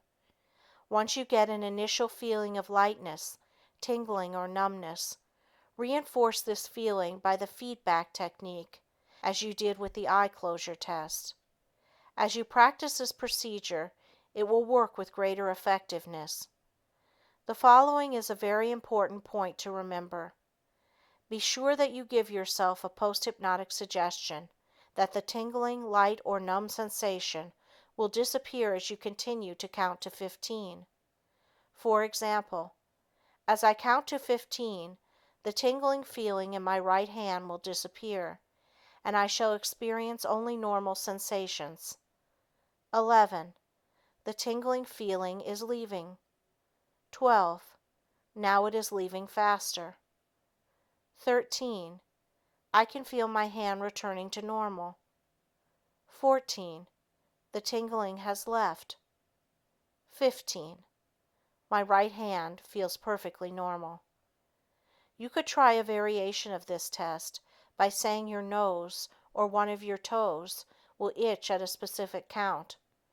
Once this test is accomplished, you are ready for the foot test, number 4. You will remember that the key to achieving a greater depth of hypnosis lies in visualizing yourself going deeper with each attempt and accomplishing progressive hypnotic tests. Keep this in mind. For a moment, let us go back to the hand tingling test, number 3. Once you have been successful in accomplishing this test, use the visual imagery technique to see yourself successfully responding to the foot test. Once you have actually accomplished test number 4, you see yourself accomplishing the hand levitation test, number 5. In other words, you use each step to enhance a greater receptivity for the following progressive test. As you couple this approach with post-hypnotic suggestions that you will go deeper and deeper into the hypnotic state at a given stimulus, you set into motion a conditioned response mechanism which must ultimately guide you into a profound state of hypnosis. The foot test can be accomplished while sitting or lying down. The idea of this test is to imagine that your feet are stuck to the floor, or that your legs are so heavy that they are impossible to raise until you reach a certain count. It is best to begin this test by trying to capture a heavy, relaxed feeling in your legs. You give yourself specific suggestions along these lines. As I count to 5, I shall notice a very heavy, relaxed, pleasant feeling in both legs. It will be a very comfortable feeling, a feeling of complete relaxation. You then begin the count of 10, following out the idea of the other tests that you have successfully accomplished. You should remember that there is no time limit, and you take as much time as you need in order to get to the relaxed, heavy feeling. Once you get the relaxed, heavy feeling, you use the visual imagery technique to try to picture your legs stuck to the floor. If you are lying down, Imagine you are covered by a heavy blanket, which is tightly tucked under the mattress, making it impossible for you to raise your legs. If sitting up, I tell the subject to imagine that his shoes are stuck to the floor with iron glue, and since his feet are in the shoes, it is impossible to lift them until the specific count which will enable him to do so. Here are the suggestions you can use for the second part of this test. As I continue to count to 10, I shall find that it will be impossible for me to raise my legs. I shall try at the count of 10, but it will be absolutely impossible to raise my legs until I count to 15. At that time, I shall be able to raise my legs easily, and the heavy feeling will leave as well. You then continue with the count, giving yourself appropriate suggestions. Once this test is accomplished, you use the visual imagery technique to see yourself accomplishing the hand levitation test. Number 5. Be sure you give yourself the post-hypnotic suggestion that the next time you hypnotize yourself, you will fall into a deeper and sounder state. I'll assume that you have been able to get a relaxed, heavy feeling in your legs. You have reached the count of 5 and are ready to proceed further. Here are sample suggestions you can use. 6. My legs are becoming extremely heavy. 7. I'll be unable to lift them until I count to 15. 8. I feel very comfortable. My legs are becoming heavier and heavier. 9. My entire body is completely relaxed, and my legs are so heavy that they are impossible to lift. 10. I'm in a very deep hypnotic state, and it is absolutely impossible for me to move my legs until I count to 15. At this point, you actually try to raise your legs. If you can't do it, you have reached the cataleptic state. Should you not be able to raise your legs, don't become frightened. All you need to say is, I can now move my legs. You could also say, as I count to 3, I'll be able to move my legs. However, since we have elected originally to be able to move the legs at the count of 15, it would be best to follow out this pattern. You could at this time merely count to 15, at which time you would be able to move your legs. I prefer giving suggestions between each count as follows. 11. The heavy feeling is leaving, and I shall be able to raise my legs at the count of 15. 12. I can feel the heavy, relaxed feeling leaving. 13. I am beginning to move my legs. 14. I am lifting my legs more and more. 15. I have perfect control over my bodily functions and legs. I am lifting and moving my legs. The heavy feeling is dissipating. I am in complete control. I can now give myself post-hypnotic suggestions that will be very effective and beneficial. Give yourself whatever suggestions you want at this time. Let us suppose that you tried the foot test for some time and were unsuccessful. Perhaps this puzzles you, and you wonder why it didn't work. Perhaps you were able to get a heavy feeling in the legs, but the second part of the test didn't work. The following information will help you to understand why you were unable to complete this cataleptic test. Either you had not conditioned yourself sufficiently, or you weren't really letting go enough to enter into a deeper state of hypnosis. Most subjects need to test themselves and feel secure every step of the way. They don't just plunge into the cataleptic or somnambulistic stages immediately. In this connection, I believe it can be compared with the bather who goes into the water one step at a time. Even the playful splashing directed at him by friends does not compel him to duck under the water. Instead, he continues to slowly go deeper and deeper until he is completely submerged. Wouldn't it have been easier to duck under all at once? Perhaps, but I'm sure you have either experienced the same thing yourself or seen it happen. The analogy should be clear. The subject is reluctant to do what he considers as giving up his control, when in reality, he is really more and more in control of himself as he penetrates the deeper levels of hypnosis. In reality, the subject who does not or cannot raise his feet really could move in case of emergency, even without counting to 15. He has, in effect, entered into a state in which it is too much a bother to lift his feet. A common example of this frame of mind is when you remain in bed in the morning, even though you know you will be late for work. You are just too comfortable to move, and your initiative seems to be paralyzed. Let us assume at this point that you have finally succeeded in getting the foot test to work. You are now ready for the hand levitation test, number 5. In this test, the goal is to get your hand to slowly rise and touch your chin. Once it touches your chin, you enter into a still deeper state and lower your hand slowly to your side. This test is actually combined with the hand tingling test, number 3. Since you have been successful with test number 3, the rest is rather simple.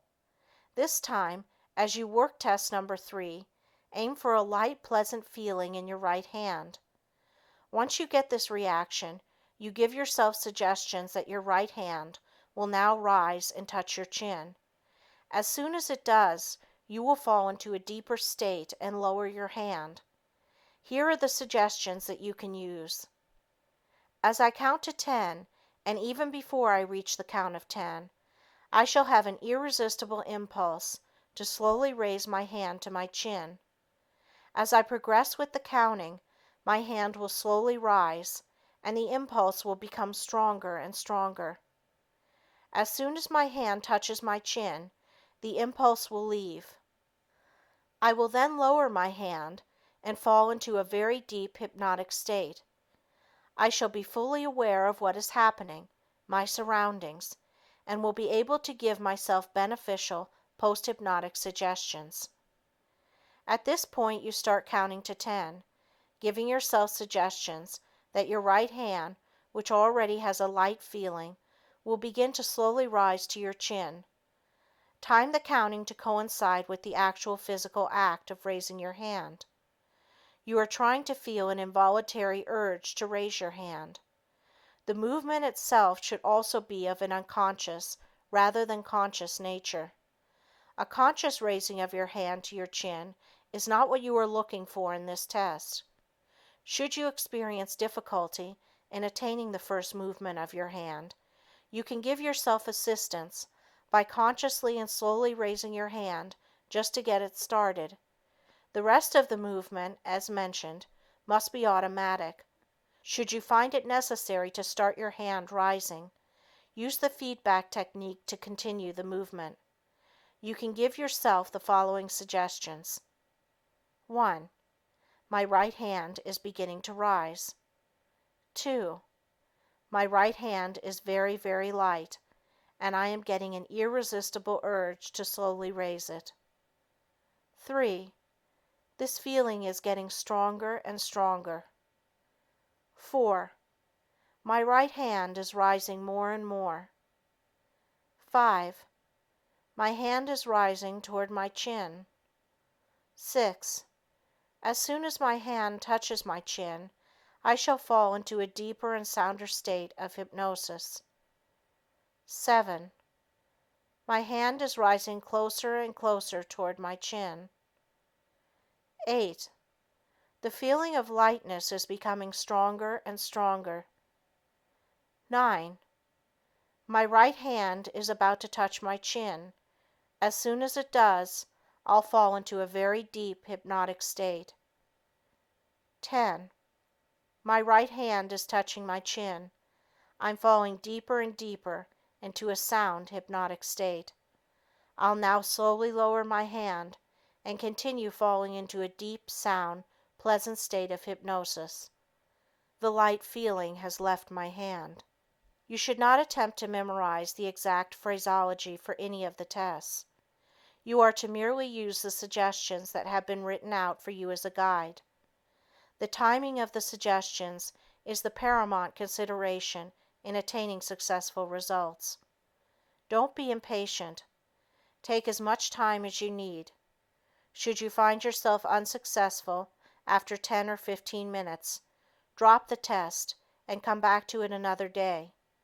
I haven't found that working at a specific test all day long accomplishes the end result. It is best to work for a specific period every day. In this way, the condition-response pattern is established for the success of the tests, as well as the success of the post-hypnotic suggestions that you have given yourself.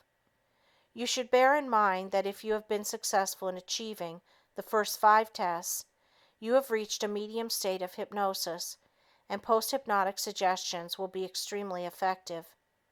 In the next chapter, you'll learn, psychologically, how to go even deeper into hypnosis. You'll learn those psychological factors that are important to know, and that can contribute to your development into an excellent hypnotic subject. Following this, the subsequent chapter will give you further tests and instructions for developing into a somnambulistic subject. End of Chapter 7. Recording by Andrea Fiore.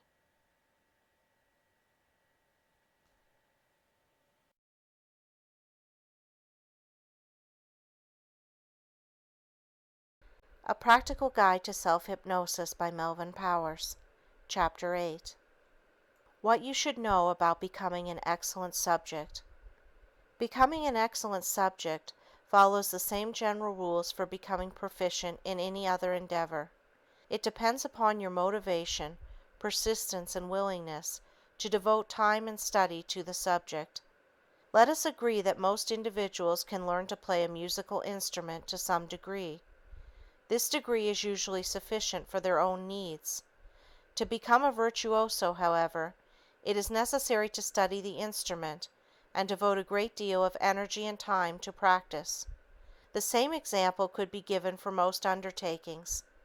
Anyone can learn to hit a golf ball, but being able to control the direction and distance and become a skilled golfer is quite another matter. If you have been successful in accomplishing the first 5 tests, you can consider yourself a good hypnotic subject. Becoming an excellent subject entails following the same procedure used in accomplishing the first 5 tests.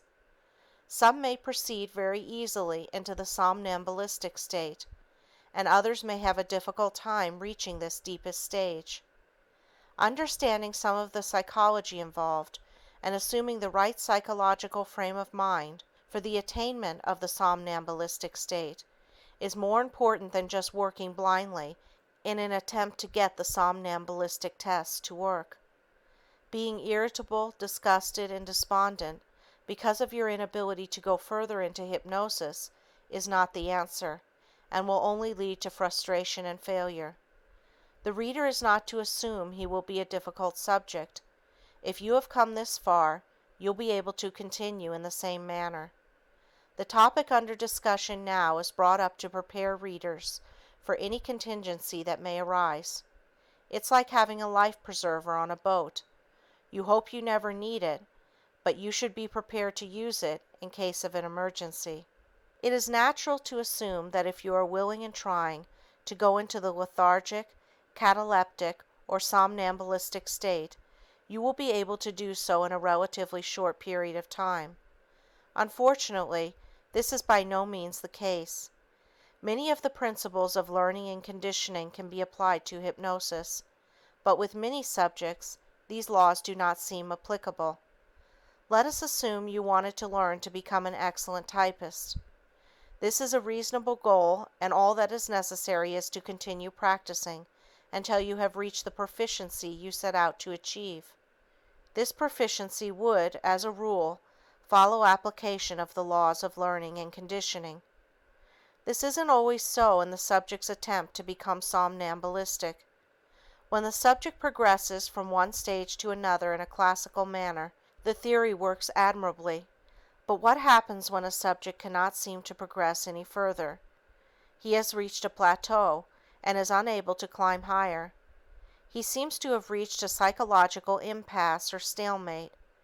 It is easy to say that the subject is thwarted by a subconscious block and let it go at that. This, however, doesn't stop him in his dilemma. It's like telling the stranded motorist that the reason his car is stalled is because the motor isn't running. The following information will be helpful to those who haven't been able to reach the first stages of hypnosis, as well as those who apparently can only go so far.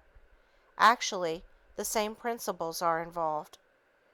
If the subject doesn't respond or responds to a limited degree, there evidently is a cause or reason for this poor response. In order to continue this discussion, it will be necessary for us to agree that the resistance can be either conscious or unconscious. If the subject insists that he is trying to let go, has nothing to hide, is not afraid of hypnosis, understands what is involved and has strong motivation, we can only assume that the resistance must be unconscious. Usually, it will be necessary to work through this unconscious resistance before the subject responds. If the subject is conditioning himself, this will involve a great deal of introspection, and even then it is an extremely difficult job. One doesn't usually have proper insight into one's own emotional makeup. The end result is that one can only rationalize about his behavior. Let us explore some interesting aspects of hypnosis with a view toward helping you if you are having difficulty responding the way you desire. I have had the following paradoxical situation happen many times.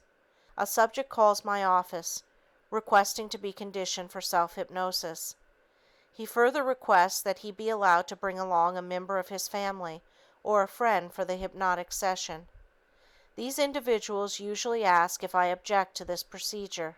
I interpreted this request as a sign of distrust during my early career as a professional hypnotist. I was affronted by the idea of the unspoken insinuation verbalized by this request. Didn't they trust me? Between trying to defend myself and assuring them that there was no need for another person being present, since my secretary could observe the procedure, I usually won the argument, but lost the client. As I developed understanding into the needs of these persons, I began to realize that the request was not directed at my integrity, but was a safeguard for their ego. Here is an interesting sidelight that has happened frequently in regard to the foregoing situation. I would request the subject to sit near my desk and tell the onlooker to sit in back and to the side of the subject, away from the subject's view, so as not to distract him. In this situation, I invariably place the hypnodisc on a spinning portable phonograph turntable and turn it upright for the subject to look at. The hypnodisc, which is made of stiff cardboard, looks like a 12-inch phonograph record and has concentric heavy lines drawn on it. As it spins, the subject feels he is being pulled toward the center. At the same time, it causes his eyes to become very tired. I have included a drawing of it on this page for those who are not familiar with this hypnotic device. The revolving hypnodisc causes a physiological reaction and must work with everyone. You feed back certain known physiological responses for the successful attainment of hypnosis. The onlooker has had no choice but to look at the hypnodisc as well. As I suggest to the subject that his eyes are becoming heavy and tired, and that soon he'll have an irresistible impulse to close them, the onlooker is naturally hearing the same suggestion. Because this person feels a part of the hypnotic situation, there can be no conscious resistance. Since these defenses are not hampering the attainment of hypnosis, the onlooker may readily fall under hypnosis. More than once, the onlooker has confided to me that he was getting a better night's sleep, was feeling wonderfully well, or had derived other benefits since coming to my office as an observer. The exact situation happens when the stage hypnotist is hypnotizing subjects on the stage. Many times a person in the audience, who had no intention of becoming hypnotized, becomes influenced in the same manner. Incidentally, these individuals make the best subjects. There are interesting theories as to why a subject responds or does not respond to hypnosis. I think the reader would find some of these theories interesting and perhaps gain some insight into his own hypnotic behavior. These theories are based primarily on the psychoanalytical approach to hypnosis.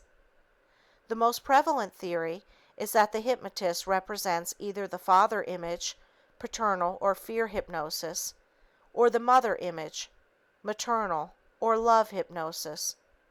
The father usually represents an authoritarian figure. The subject's identification can be on a conscious or subconscious level. Let us suppose the subject has ambivalent feelings toward his father. Because of this, he may not respond. Here is an opportunity to frustrate the authoritative father figure. The only trouble with this theory is that if there is an excellent relationship between the father and subject, it doesn't necessarily mean that the subject will respond easily. The stage hypnotist invariably uses a strong, authoritative approach with a great deal of success, but this approach generally does not work best in private practice. I have found that for the majority of subjects, the maternal approach works best. Perhaps the process of hypnosis awakens early unconscious memories of being put to sleep as a child. Some techniques that are used in hypnosis are quite similar to this. The subject, who is lying down, is told to close his eyes and is spoken to in a quiet, reassuring, monotonous tone of voice. The hypnotist is seated near him. The hypnotist even uses the same words that the subject has heard as a child. Sleep. Go to sleep. When you awaken, you'll feel wonderfully well. In fact, I use some special music that I have recorded for inducing hypnosis. The first musical selection is Brahms' Lullaby. Children's music boxes invariably contain this selection, and the melody cannot help but activate a pleasant nostalgia. It is a memory associated with love and tenderness. This brings us to the fact that hypnosis may offer the subject a chance to escape from the reality of pressing problems into a state of complete irresponsibility. In fact, one theory of hypnosis equates the hypnotic state as a form of unconscious regression and need for submission. The male subject may have a strong positive identification with his mother rather than his father. It is part of the unresolved Oedipus complex. He sees his mother as a kind, loving individual, always ready to help. Even if the mother did something socially unacceptable, the individual would defend her vehemently. The father, who might do something wrong, would rarely be excused. Just the opposite is true with the female subject. When asking the female child, "Whose girl are you?"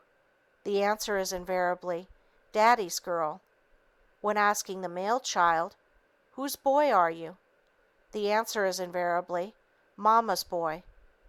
We accept this transference of identification as a normal process of growing up. When it isn't normally resolved, it can account for severe personality problems. One might assume, therefore, that a woman hypnotist could better hypnotize a male subject, and a male hypnotist could better hypnotize a female subject. But this is not true, except for cases such as we have just mentioned. One school of thought feels that there is a strong submissive tendency in all of us, and hypnosis gratifies this wish. The individual's need for dependence is also met. In this case, the hypnotist becomes omnipotent, being able to alter feelings that ordinarily distress the individual. Normally, adults, when confronted by a particularly upsetting experience, might want to be held closely by an intimate friend or member of the family.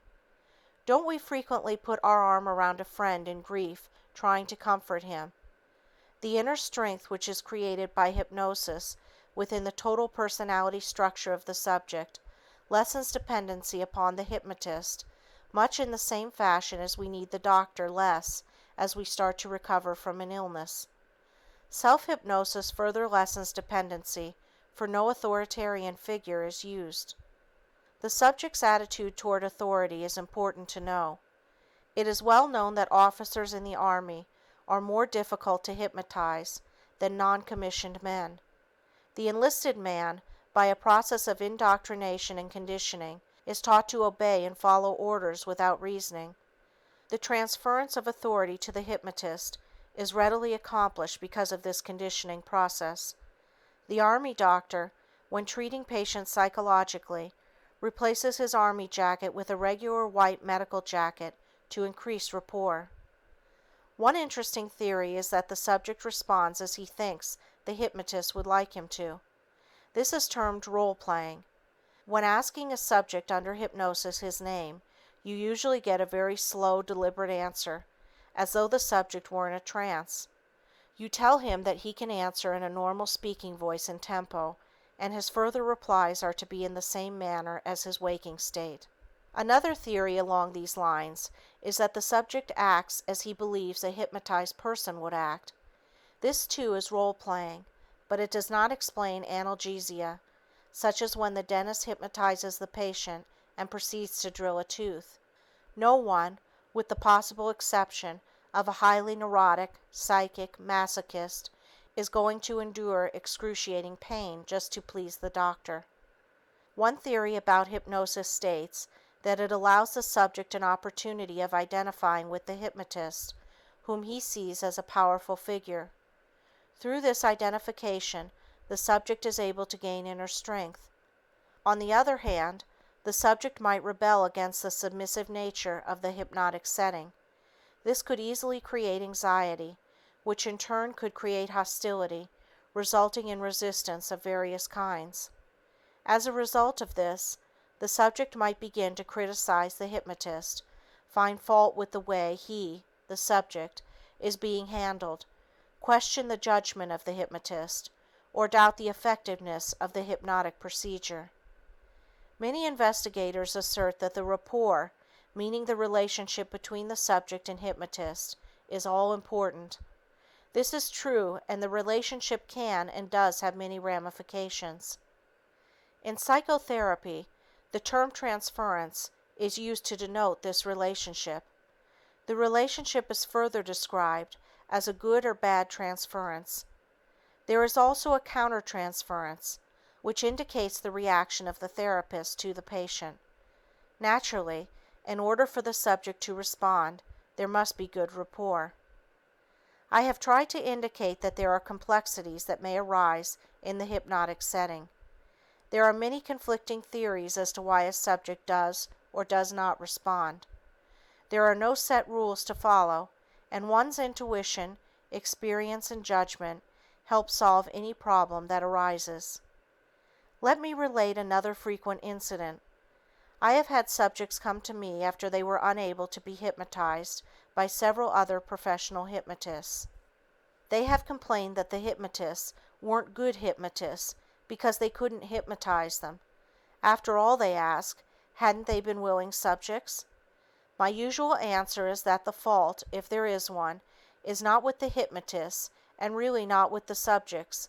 It is a matter of exploring what has happened and then deciding on a course of action to ensure success. I am firmly convinced that the subject responds when he is positively, without equivocation, ready to do so. He keeps testing the response to make sure he is in control.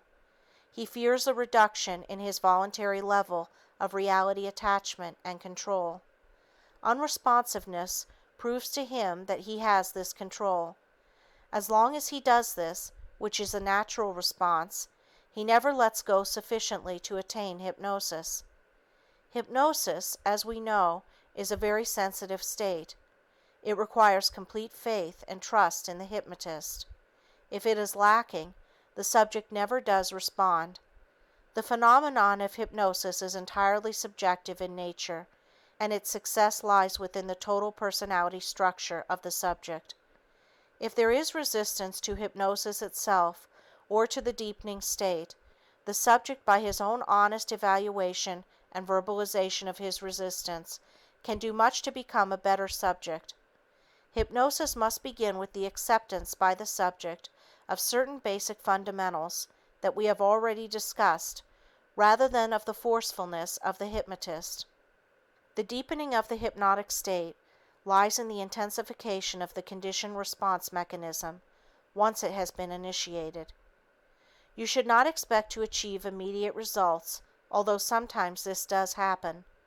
As you continue to work with perseverance intelligence, and enthusiasm, you will definitely achieve the goals that you have set for yourself.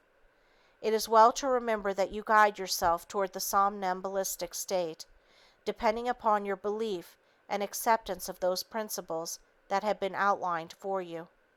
I have attempted to point out some of the salient points and theories to keep in mind in your attempt to develop into an excellent hypnotic subject.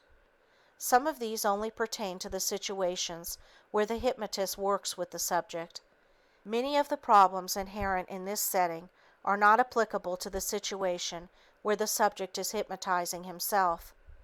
Both settings have their advantages and disadvantages. As long as you proceed to follow the instructions given you, you can feel assured that you will finally achieve self-hypnosis. It should be emphasized that it is vital to adopt the right frame of mind in your attempt to achieve self-hypnosis, particularly a deep state.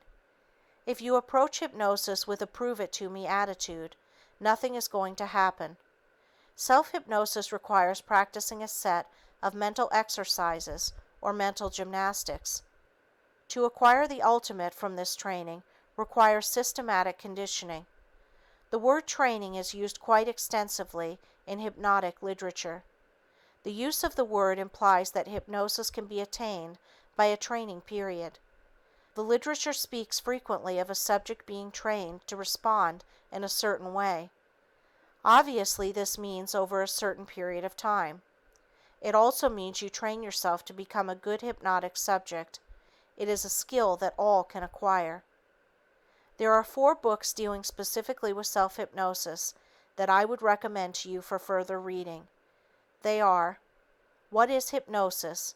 By Andrew Salter, Hypnosis and Self-Hypnosis by Bernard Hollander, M.D., Autogenic Training by Johannes H. Schultz, M.D., and Self-Hypnosis, Its Theory, Technique, and Application by Melvin Powers. End of Chapter 8. Recording by Andrea Fiore. A Practical Guide to Self-Hypnosis by Melvin Powers. Chapter 9. Techniques for Reaching the Somnambulistic State. As indicated in the last chapter, the attainment of the somnambulistic stage of hypnosis can represent an extremely intricate procedure. Because of certain inherent characteristics of this stage, it is easier to attain by hetero-hypnosis. However, this does not preclude the fact that it can be reached without the aid of a hypnotist. More important than the testing and deepening procedures that I shall outline for you in this chapter are an understanding and an awareness of some of the complexities involved, first in achieving the hypnotic state, then deepening, and finally reaching somnambulism. There are no absolute or final answers to the many problems that can arise. You can become entangled with rationalization so easily when you want the facts to fit a particular theory. I point this out to the reader because, as the subject goes deeper, the procedure can become more complicated.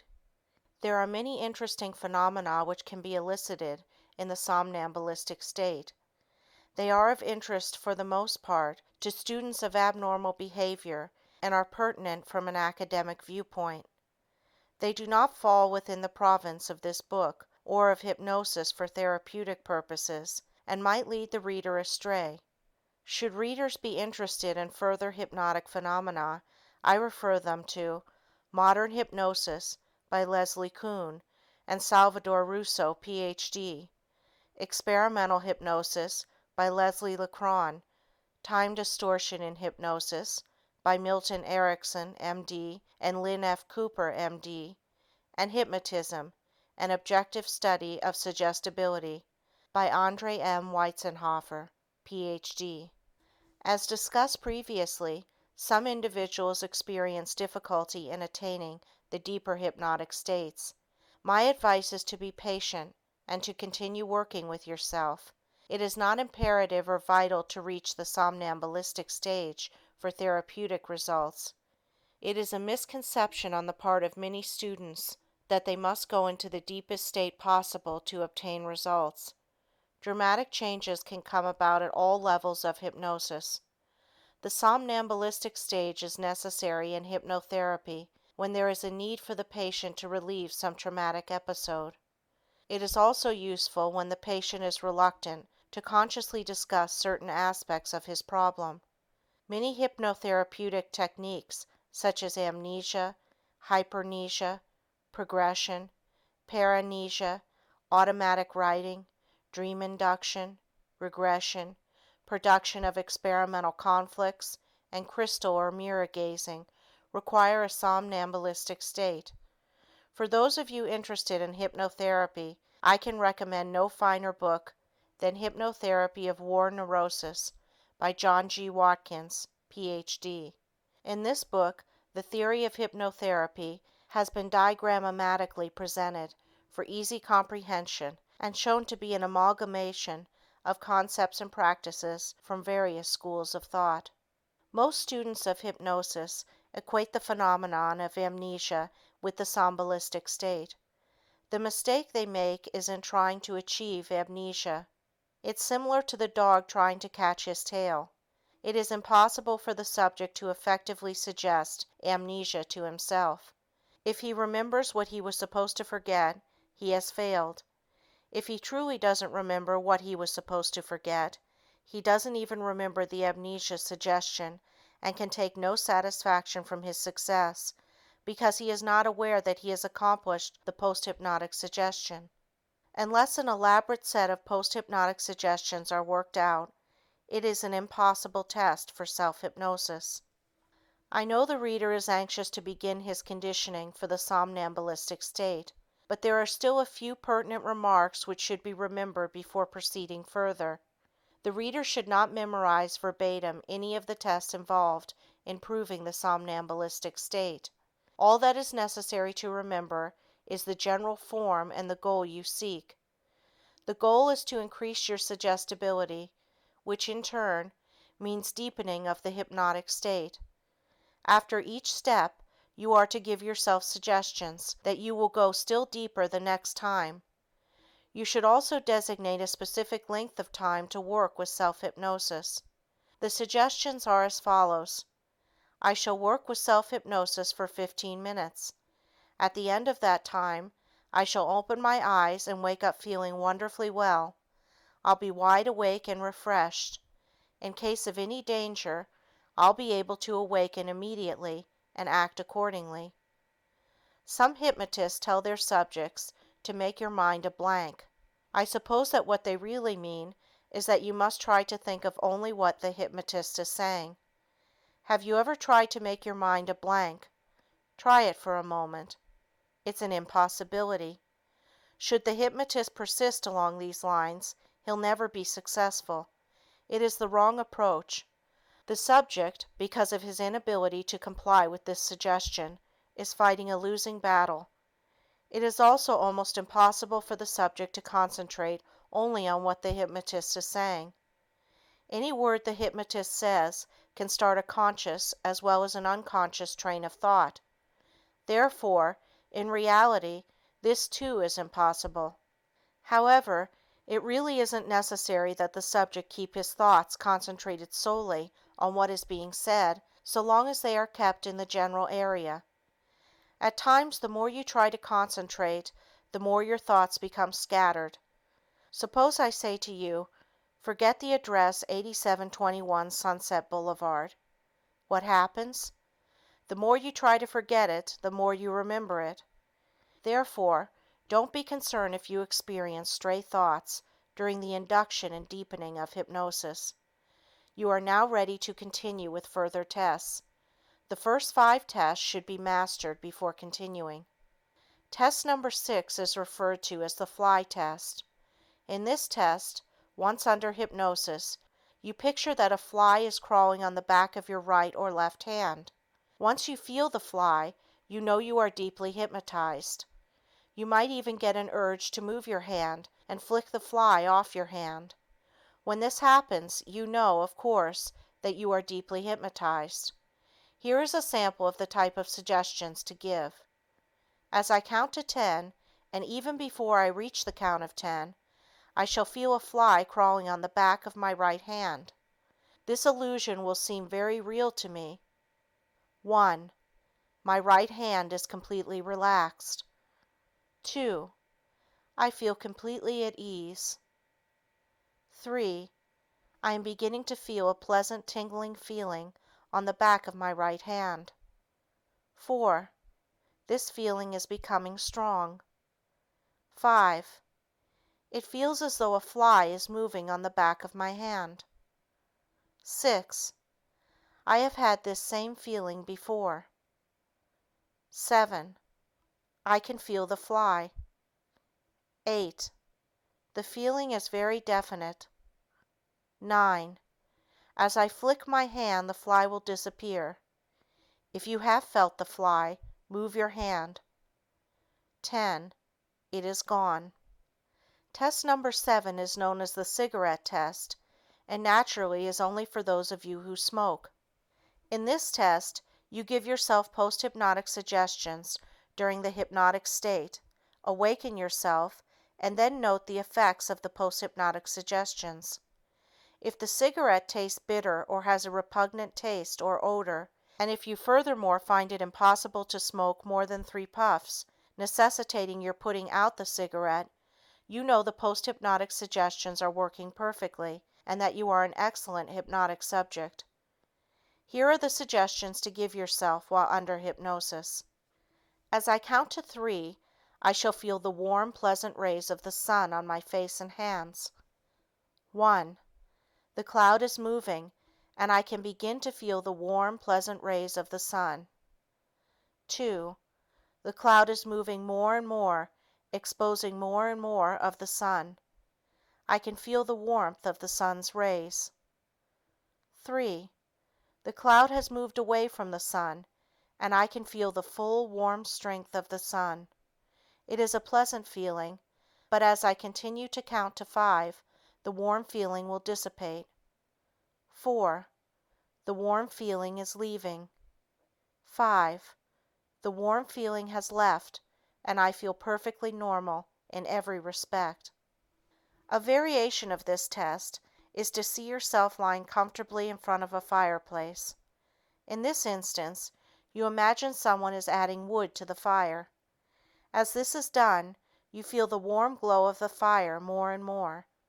Should you use the fireplace technique, try to incorporate the sound of rain into the picture. If you hear rain, you have created a positive auditory hallucination and consider yourself an excellent subject. You can also visualize a situation where you would be cold. This is not as pleasant as the picture that one can conjure up about a fireplace, and thus creates a bit more resistance since no one wants to feel uncomfortable. Test number 9 is the breeze test. It can be combined with the previous test. After you attain the feeling of warmth, you give yourself a count of 3, or whatever number you want, suggesting that you will feel the cool ocean breeze, if you are at the beach, on your face and hands. You can even carry this step further, suggesting that you'll even smell the odor of the salt water. This is known as an olfactory illusion, and should you be able to create this effect, you can be sure that you are a somnambulistic subject. Here are suggestions you can use. As I count to 3, I shall gradually feel the cool ocean breeze coming over the waves. It will be a very pleasant feeling. 1. I am beginning to feel the cool ocean breeze, especially on my face and hands. 2. The breeze is becoming stronger and stronger. 3. I can definitely feel the cool ocean breeze.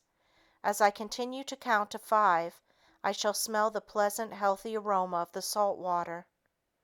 4. I am beginning to smell the salt water. 5. I can definitely smell the salt water. Now you give yourself appropriate suggestions that the feeling, illusion, will vanish as you awaken or at a specific count. It can be as simple as this: as I count to 3, I shall open my eyes and awaken feeling very refreshed. The feeling of the cool ocean breeze and smell of the salt air will have vanished completely. At this point, you count to 3 and open your eyes. Test number 10 is the hand clasp test. This is used frequently to test the depth of hypnosis. You fold your hands with your fingers tightly interlocked and place your palms together. You then give yourself a hypnotic suggestion that at the count of 3, it will be impossible for you to unlock your hands.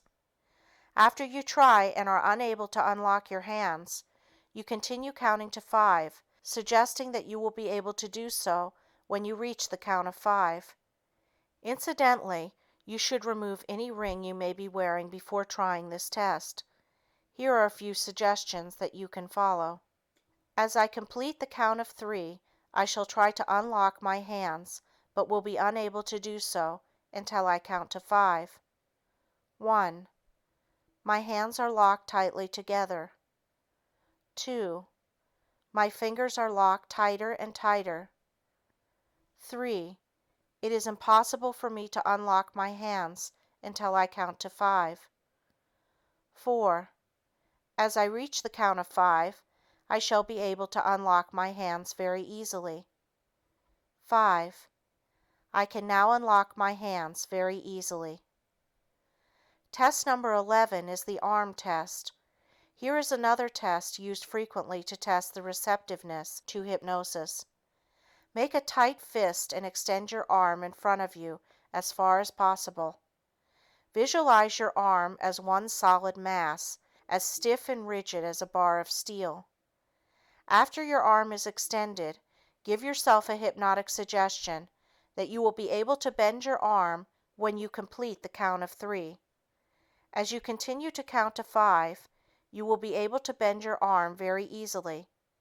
Here is a form of suggestion you can use. As I reach the count of 3, I shall try to bend my arm, but it will be impossible to do so until I count to 5. No matter how hard I try, it will be absolutely impossible. 1. My arm is stiff and rigid as a bar of steel. 2. I can feel the rigidity in my arm. 3. It is impossible for me to bend my arm until I count to 5. 4.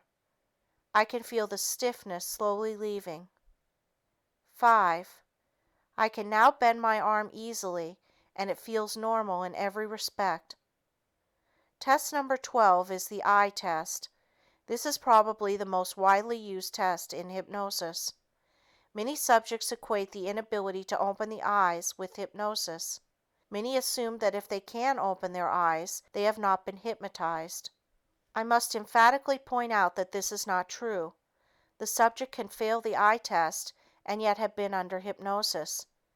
In the deep somnambulistic state, the subject can open his eyes without affecting the depth of the hypnotic state. In fact, this is done many times in getting the subject to do automatic writing, crystal gazing, mirror gazing, hypnodrama, and revivification. In carrying out post-hypnotic suggestions in any state, the subject is frequently told that he will open his eyes and carry out the suggestion.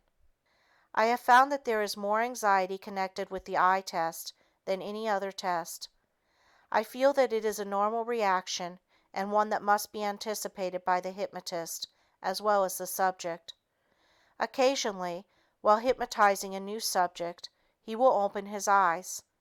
This can happen when the subject feels he is losing consciousness. His ability to open his eyes proves to him that he is in control.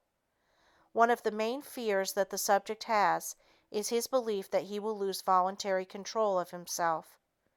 The fact that he can open his eyes lessens his anxiety. If there seems to be too much threat to the individual, I use a method that you can follow. Instead of suggesting that the subject will be unable to open his eyes at a specific count, I suggest that he will be so relaxed that it will be too much effort to open his eyes until a further count is given. Actually, what could take less effort? Here are suggestions you can use. As I count to 3, I shall try to open my eyes, but I shall be unable to do so because I feel so relaxed. It will just take too much effort to open my eyes, until I reach the count of 5 or tell myself to awaken. 1. My eyes are closed and I am in a very deep state of hypnosis. 2. My eyelids are stuck tightly together. 3. It is now impossible for me to open my eyes. I shall be able to open them, though, at the count of 5. 4. I shall be able to open my eyes very easily at the count of 5. 5. I can now open my eyes and wake up feeling alert and fully refreshed. In accomplishing the eye test, you try to create a vivid picture of yourself being completely and fully relaxed. If you really exerted a great deal of effort, you could open your eyes, but because of the pleasantness of the completely relaxed state, you prefer not to do so. It can be likened to your enduring the cold winter air when you are half asleep in bed instead of getting up to close the window which has been left open too much. You can, of course, get up and close the window, but it becomes a matter of expending too much energy. Instead, you choose to endure the discomfort or suggest that your spouse close the window. For the following 3 tests, you give yourself the suggestions as outlined in the previous tests. It should be pointed out again that at the conclusion of the test, you give yourself a suggestion that you will feel normal in every respect. Test number 13 is the music test. This involves creating an auditory hallucination. Give yourself the suggestion that at a specific count, you will hear your favorite song.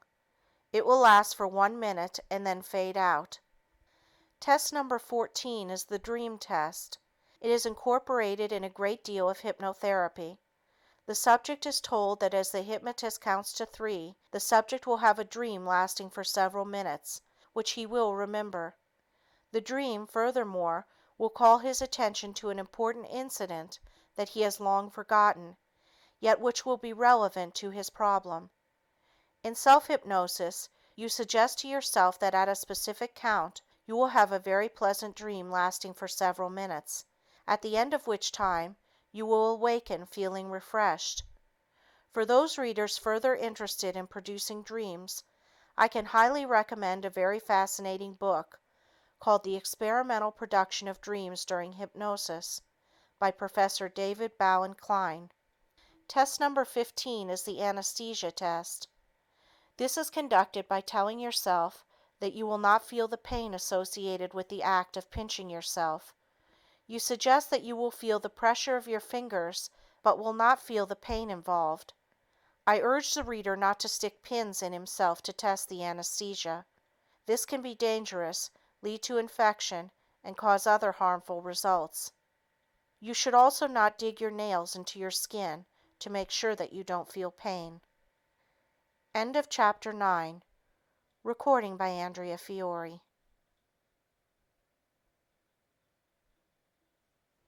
A Practical Guide to Self-Hypnosis by Melvin Powers.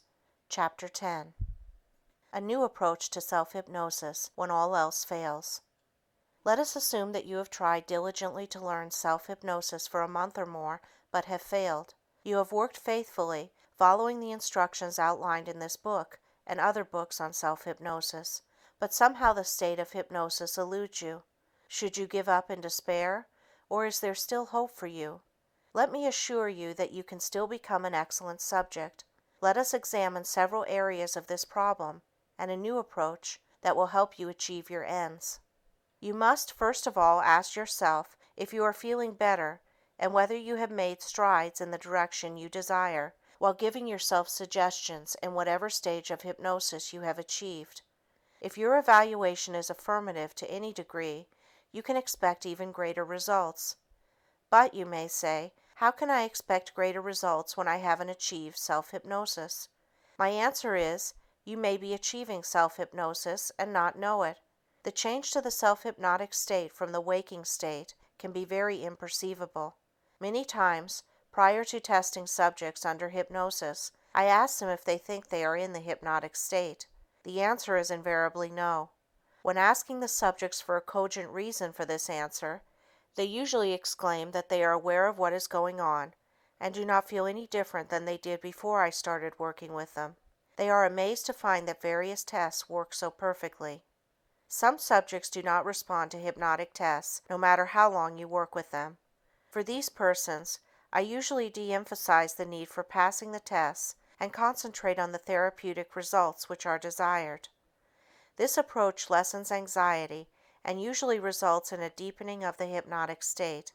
It is my feeling that many subjects resist any tests, as the implication is that once the tests work, the subject is under complete control of the hypnotist. The subject may fear this supposed subjection on one hand, and yet want it on the other hand. These forces can work unconsciously, and thus the attainment of hypnosis becomes a very intricate, perplexing, and trying procedure. Even though this may be so, I can assure you that the problem and attainment of hypnosis can be resolved. It is only a matter of motivation on the part of the subject. This is the main ingredient necessary for successful hypnosis. Let me now explain a technique which has worked admirably for many who have been frustrated because of their inability to achieve self-hypnosis. It involves pretending you are hypnotized and going through the motions of the various tests as though you were a perfect subject. You will recall that one theory of hypnosis is that the subject behaves in a manner that he believes is in keeping with hypnotic behavior. This role-playing is the basis for our unique approach. As the subject continues this procedure, he takes on the condition-response mechanism necessary for self-hypnosis. Let us look at the following examples of role-playing.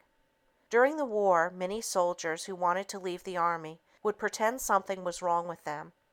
They would convince the authorities of the authenticity of their illness, and since nothing seemed to make them better, they eventually were separated from the service because of the incapacitating disorder.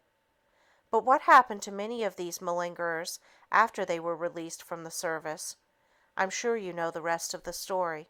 The constant malingering was transformed by this role-playing into a condition-response pattern, eventually bringing about the very undesirable condition responsible for their leaving the service. I saw some of these individuals, and more than once they told me that they had unwittingly hypnotized themselves into having the ailment. They wanted me to dehypnotize them. They actually turned out to be very easy subjects, as they had become highly suggestible. Unfortunately, their superego structure was weak. They had difficulty in identifying strongly with anyone, and the relationship in hypnosis was superficial and without depth. I am going to relate another example which I hope will help you understand the role-playing technique for self-hypnosis. I have had the following experience many times in giving hypnotic demonstrations before various organizations. For some reason, even though I carefully ask that only those who desire to be hypnotized volunteer as subjects for the hypnotic demonstrations, an individual who has no intention of cooperating comes up on the stage to poke fun at the hypnotist. In giving public demonstrations, I usually work with about 10 subjects and simultaneously give them the same suggestions and post-hypnotic suggestions. Once the subjects are hypnotized, I work with them with their eyes open. Using this technique, with each subject carrying out a post-hypnotic suggestion, intensifies the responses of other subjects. There is also competitiveness to become the best subject. In the meantime, the individual who is really not under hypnosis has let the audience know about it by winking or making a grimace when I was not looking at him. Observing laughter and other audience reactions which are not in keeping with what is happening at the precise moment during my lecture is my cue that I have an egocentric person on stage. You might ask yourself, can't you tell when someone is faking? It is extremely difficult many times to do so. Once you are aware of it, however, you give certain tests to the group. The exhibitionist doesn't know how to respond each time, and you soon pick him out. Even when I know specifically who it is, I do not dismiss him. Interestingly, it is invariably a man. I continue with the lecture demonstration, but I let the audience know that I am aware of the situation. This is the interesting part of this example. The bumptious subject, by giving himself auto-suggestions to comply with various post-hypnotic suggestions, is actually engaging in our technique of role-playing. The inevitable happens. He finds himself hypnotized despite his obvious intention not to be affected in any way. Any hypnotist can recount similar incidents. What can you learn by the example just presented? What if you purposely set about doing the same thing in your attempt to achieve self-hypnosis? The obvious answer is that the technique has a good chance of working, and as a result you will achieve self-hypnosis. This method has worked with many recalcitrant subjects. To follow this plan, go back to Chapter 6, How to Attain Self-Hypnosis, and use the role-playing technique. You'll be pleasantly surprised at how this approach will act as a catalyst. Remember, once you obtain the eye closure, give yourself whatever therapeutic suggestion you desire, plus the post-hypnotic suggestion that the next time you will fall into a deeper and sounder state of hypnosis at the count of 3 or any other cue you desire. I know you may protest using the role-playing technique with the question, if I'm not under hypnosis, why give myself therapeutic post-hypnotic suggestions to condition myself to go under hypnosis at a specific count? You may further protest that you are only fooling yourself. My answer is, what if you are? What is lost by doing it? You have everything to gain and nothing to lose. Are you not really interested in the end result and not the means? The attainment of the self-hypnotic state is not in itself the end result. It is a means to help you achieve your goal. Don't many people carry or wear good luck charms of a religious or non-religious nature? Don't we accept these items in our society? The four-leaf clover and rabbit's foot, as symbols of good luck, have been part of our culture for a long time. We are all sophisticated enough to know that they do not have an intrinsic value, but don't they do something for our mental attitude? This same problem is precisely what you are to follow in using the role-playing technique. If you believe, expect, and imagine that you will be successful in this approach to self-hypnosis, I can assure you that you will. May I urge you not to reject this novel and unorthodox approach. Many have had excellent results when other methods, even those of a professional hypnotist, have failed. Some of you may recognize this approach as another means of applying the visual imagery technique. Whatever you choose to call it, I reiterate, you can expect good results. It is only necessary that you follow the instructions and adopt the right attitude. By the right attitude, I mean that you should adopt the conviction that you are going to achieve self-hypnosis, even though you might have experienced difficulty up to now. Hypnosis is a conviction phenomenon. It is possible that you may say you are not suggestible. Actually, your lack of response proves your suggestibility. You have been influenced by negative suggestions. Everyone is suggestible to some degree. You have become extremely suggestible to conscious or unconscious stimuli, which are definitely affecting your ability to respond. You need only use this latent suggestibility and make it work for you. What would you say about the suggestibility of a person who doesn't want to talk about hypnosis? This person has never read a book on hypnosis and absolutely doesn't want you or anyone else to hypnotize him. Would you believe this person is a potentially good hypnotic subject? I can tell you by practical experience that once this person allows himself to be hypnotized, he turns out to be a perfect subject. Responding to either end of the suggestibility scale is indicative of success with hypnosis.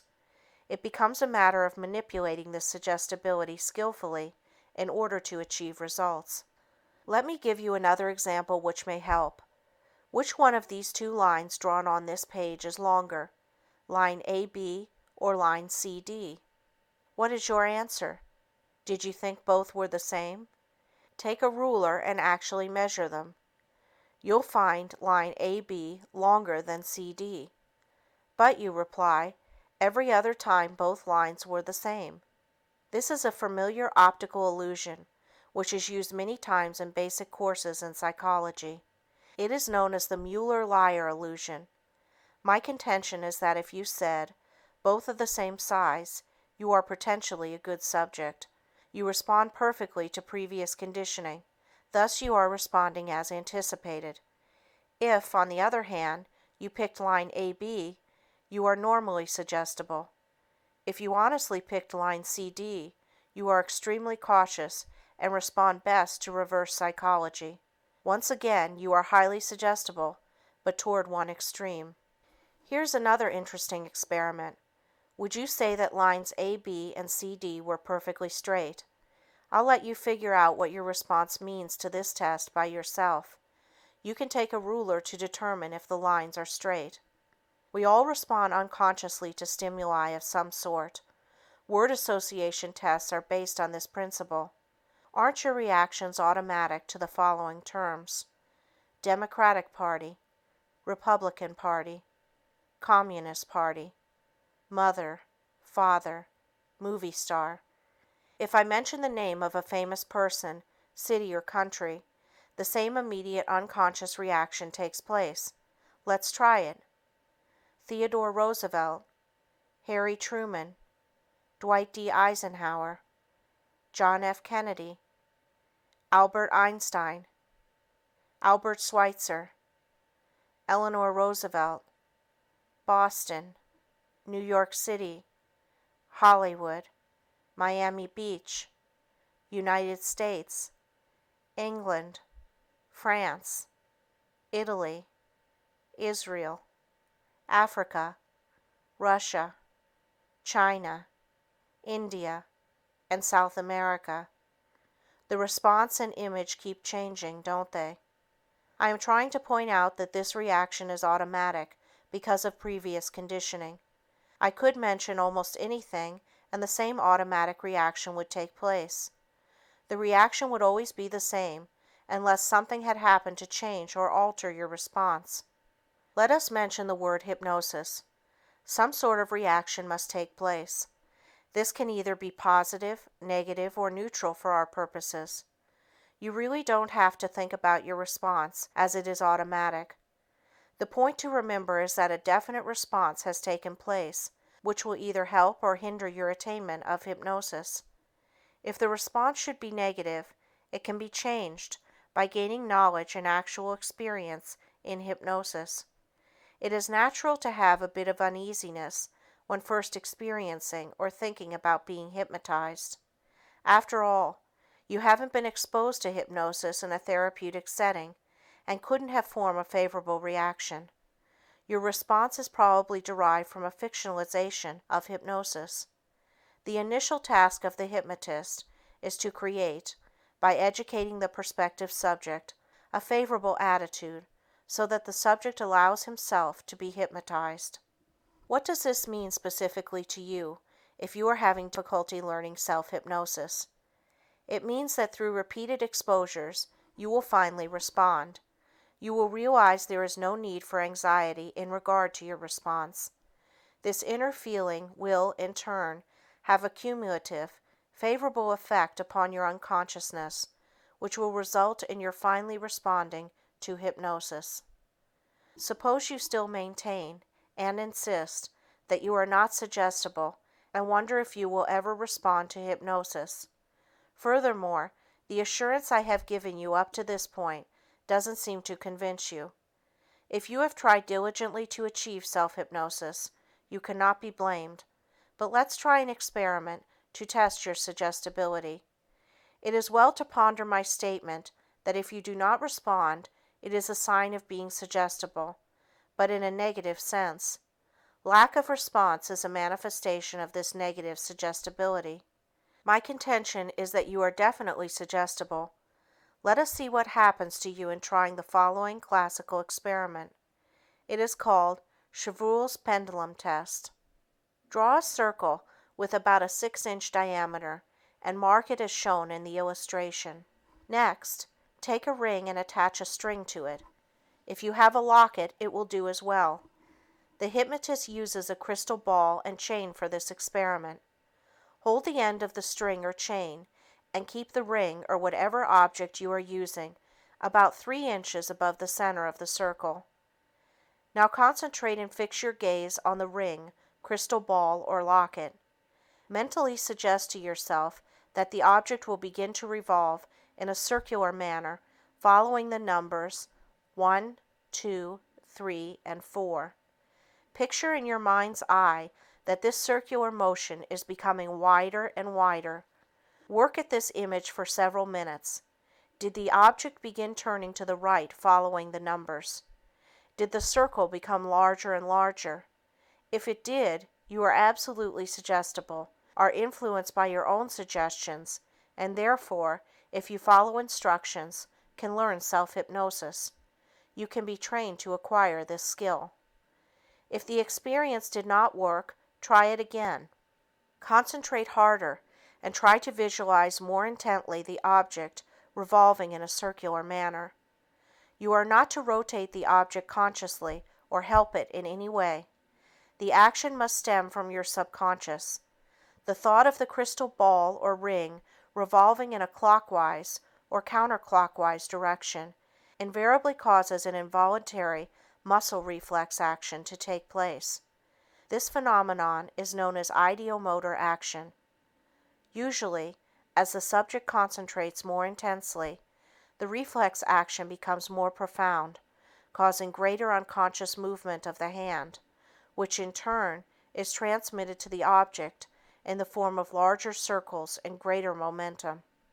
The time required for the successful accomplishment of this test depends upon the degree of suggestibility of the subject. An interesting action is to see the object revolve in an opposite direction than suggested. It gives a clue to the personality structure of the individual. The Ouija board works on the same principle as Chevreul's pendulum test. Many times the aspirant will remark, "I swear I didn't make it move." Mentalists find hidden objects in the audience using basically the same approach, combined with clever techniques of distraction. The term given for this is muscle reading. This is the point in question. If the crystal ball, ring, or locket moves without conscious direction, you have successfully influenced your subconscious mind. Self-hypnosis involves the same procedure. The goal is to consciously cause a subconscious reaction. If the experiment does not work with your eyes open, try it with your eyes closed for about 5 minutes. You will be pleasantly surprised with the results. Should you want to prove to yourself that you are suggestible with your eyes open, practice the technique every day for a week or 2. The idea of the practice sessions is to reinforce and increase the response of the unconscious movement until you develop proficiency. It follows the laws of the conditioned reflex theory expounded by Dr. Ivan P. Pavlov, the famous Russian psychologist. If after several weeks you should still not be successful, use the role-playing technique. Consciously make the object revolve. After a while, it will move automatically whenever you attempt the experiment. When this happens, you will have proof of your suggestibility. It is highly improbable that you will not be successful. It would be a rare occurrence. By the same systematic efforts, I can assure you that you can achieve self-hypnosis. If you are still not affected favorably, you might consider one of the psychological means of inducing hypnosis. The next chapter will discuss this topic. I would recommend Pavlov's book called Conditioned Reflexes. Pavlov's book will further explain and clarify the concept of the conditioned response mechanism. It covers necessary conditions for the development of conditioned responses, their formulation by means of conditioned and direct stimuli, plus a tremendous amount of material which will help you in your understanding of the significance of the role-playing technique in relationship to learning self-hypnosis. End of Chapter 10. Recording by Andrea Fiore.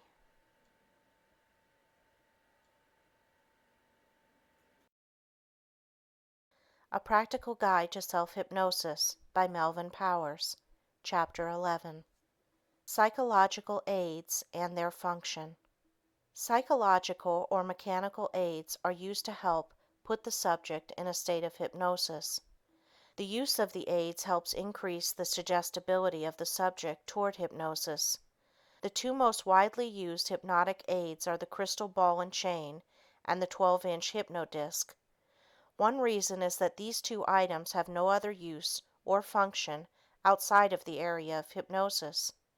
Therefore, when the hypnotist proceeds to use one of these hypnotic devices, it must follow that a certain mental set, readiness, or receptivity must follow as a result of its introduction into the hypnotic setting.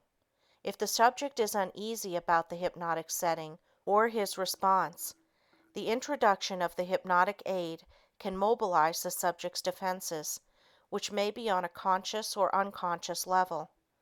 Generally, the mental set which follows helps augment whatever hypnotic suggestions are given. Certainly the same mental set would not follow if the hypnotist used a paperclip as a means of helping with the induction of hypnosis. It would only start the subject wondering about the relationship of the paperclip to hypnosis. It obviously isn't in keeping with what the subject expects.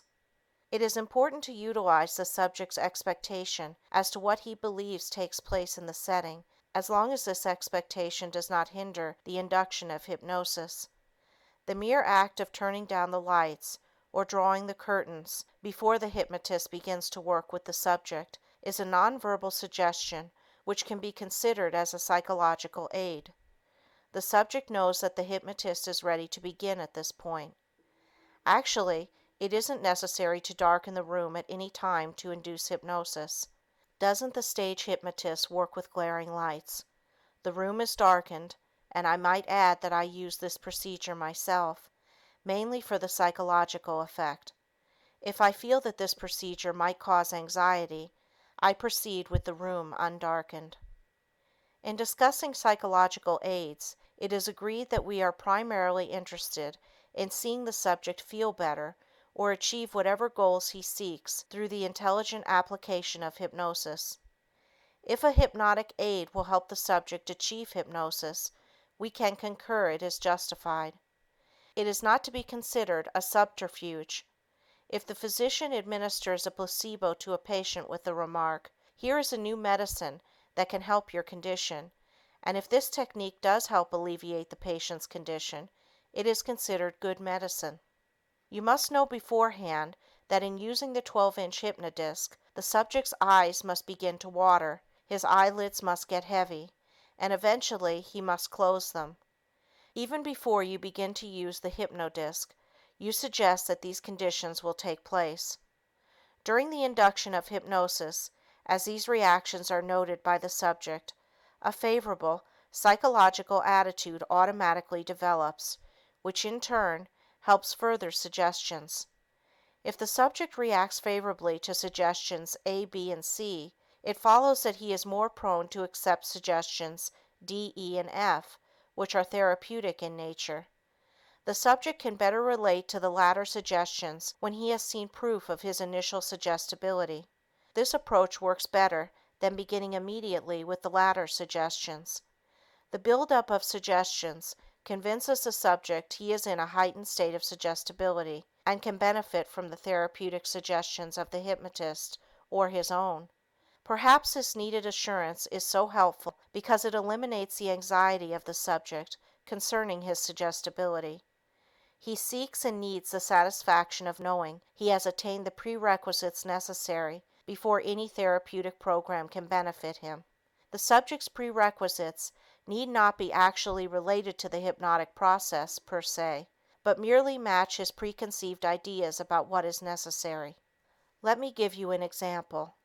Many subjects feel that they must experience amnesia before they can benefit from hypnotic suggestions. This premise is inaccurate, since favorable and lasting results can be achieved in any degree of hypnosis, depending, of course, on the nature of the problem. Let me relate several interesting occurrences that take place every so often in my own practice as a professional hypnotist.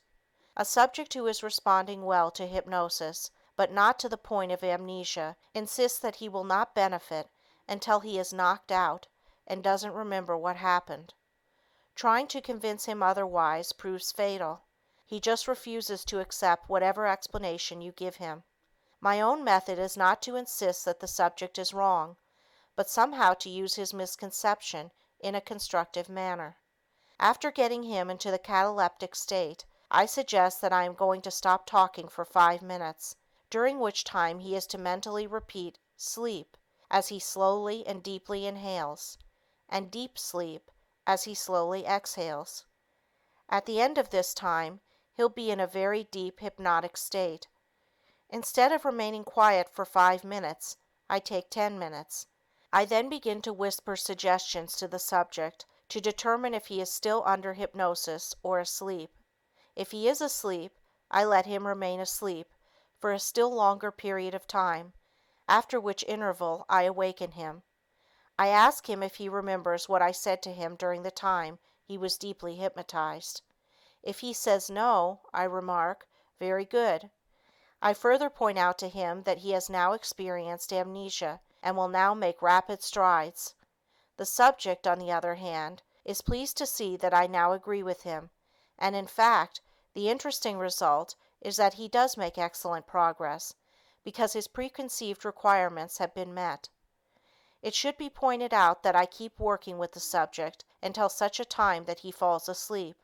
The transition from hypnosis to sleep is normal. It is easy for the subject to fall asleep because he is so relaxed. Let me tell you of a similar experience. Before telling you of this psychological technique, it is only fair to point out that the professional hypnotist varies his approach from subject to subject, not only to suit the needs of the subject, but to break the monotony of using only a few successful procedures. His experimentation helps develop not only new procedures, but new concepts relative to the general nature of hypnosis and its many ramifications. I was interested to see what would happen to a subject if he thought he was deeply hypnotized without ever giving him verbal suggestions or reassurance that he would feel better or overcome his problem. Of course, if the technique did not work quickly, I would drop the procedure for a more orthodox approach. Instead of trying to really hypnotize the subject, my aim is to get him to sleep. Once he is asleep, I let him remain so for about 30 minutes. Without having ever given him a therapeutic suggestion, I awaken him and inquire if he remembered what happened. If the answer is no, I tell him I'll hypnotize him again next week, and this concludes the visit. When he returns next week, I ask him, "How did you feel during the week?" The answer is generally, "Much better." I keep repeating this procedure until such a time that the individual has attained the goals that he seeks. I know that the reader may be surprised that I would divulge such an unconventional procedure. The principle is the same as the physician using a placebo. I do so to illustrate the point that I made earlier in this chapter, that so long as certain of the subject's requirements are met, whether valid or invalid, the subject's suggestibility is greatly enhanced.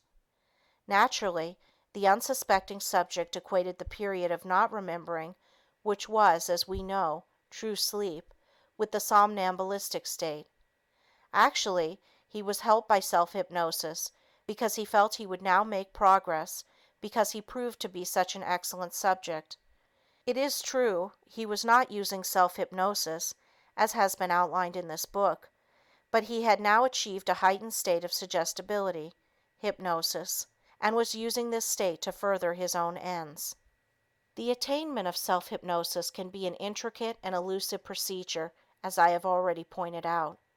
The purpose of the entire book is to instruct, point out, and give you the necessary understanding and knowledge required to achieve this end. Without this understanding, this can become a very frustrating effort. It is hoped that by understanding and being aware of some of the ramifications of hypnosis, you will be able to achieve your goal in the quickest possible time. It should also be pointed out that no two subjects react in the same way, and that different methods and requirements are necessary to suit the individual. It is a mistake to try to make the subject adhere to a rigid methodology. The greater flexibility of the hypnotic procedures, the greater the chance for success. Let me, at this time, further discuss some of the hypnotic aids that are used in the induction of hypnosis. We have already discussed the use of the hypnodisc and the crystal ball and chain. The same principles are involved in any other object which is used as a means of fixation or of tiring the eyes. Hypnotic phonograph records and hypnotic tape recordings represent new devices that have been instrumental in conditioning subjects for self-hypnosis. The subject plays the record or tape on his phonograph or tape recorder and is conditioned over a period of time to respond to hypnosis at a given signal or phrase. He, in turn, can change this key phrase to one of his own choosing. Should you own or have access to a tape recorder, I would suggest recording an induction of hypnosis and playing it back to yourself in this manner, as though you were hypnotizing someone else. I have produced 3 different hypnotic records and a 30-minute hypnotic tape containing the 3 records which are sold commercially. One record, called the musical hypnosis record, has a very pleasant, relaxing musical background as the voice of the hypnotist induces hypnosis. The second record, called the metronome hypnotic record, incorporates the monotonous and lulling beat of an electric metronome in the background. The subject is instructed to mentally repeat sleep as he slowly inhales and deep sleep as he slowly exhales in rhythm with the beat of the metronome. While the subject is concentrating on this activity, the voice of the hypnotist induces hypnosis. The third record, called self-hypnosis, record number 3, contains only the voice of the hypnotist inducing hypnosis. It features a unique approach and technique. I have had a great deal of correspondence with those who have used these phonograph records and the hypnotic tape for conditioning themselves for self-hypnosis. The results are quite interesting and run the range of immediate results to no results. One person wrote that one of the records hypnotized him at the first playing and conditioned him for self-hypnosis, whereas he had failed to respond to hypnosis after many visits to one of the country's foremost authorities. I have had similar experiences after having failed to hypnotize a subject, despite many attempts. I can only speculate that the subjects in these cases unconsciously resist the hypnotist because they feel a personal threat. Since the record is impersonal, they are better able to relax and subsequently be hypnotized. Interestingly, this occurred when the subject was convinced that he was a very difficult subject. It would seem that only then was the conditioned response pattern finally established. The basic function of the hypnotic records and hypnotic tape is to establish a conditioned response pattern to a given stimulus. In time, most subjects are conditioned by the intelligent and systematic use of these recordings. Let me describe another varied approach to achieving self-hypnosis. One of the chief assets of a good hypnotist is to be flexible in his approach in hypnotizing his subjects. As I have already pointed out, it is necessary many times to adopt a technique that is suitable to the subject and not to make the subject adapt himself to the method of induction.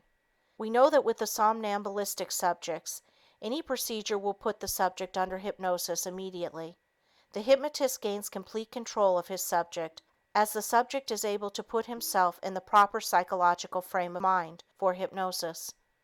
Unfortunately, most subjects do not respond at the first session or sessions because of conscious or subconscious fears that must be gradually eliminated. Once you get the subject to relax or let go, he will naturally succumb to hypnosis. This is the problem that confronts all hypnotists. Merely suggesting to the subject to relax is not sufficient, as a rule, to bring about this desired mental state. The subject, at this point, cannot easily turn on or off his mental and physical feelings. Even if we have the subject lie down, this does not assure the hypnotic state, as the subject can still be tense. Our main problem is to get the subject relaxed. Our situation is similar to the physician telling his patient to go home and forget about a certain problem. I'm sure you'll agree that the advice is virtually impossible to follow. One of the major stumbling blocks in hypnotizing a subject or in self-hypnosis lies in the fact that although we use terms such as relax, let yourself go, and others, the subject cannot readily put the meaning of these words into effect. It is difficult for most people to let go when we live in a society that beckons us to look sharp, be alert, be on the ball, and make every minute count. Emphasis on productivity does not lend to a society of relaxed individuals. In my long experience as a professional hypnotist, I have tried many novel innovations for inducing hypnosis and teaching individuals self-hypnosis. Some have met with a great deal of success, and others have failed. It is, furthermore, difficult to determine the causal nature for success or failure. We can only theorize. I have used the following unorthodox technique for about a period of 15 years.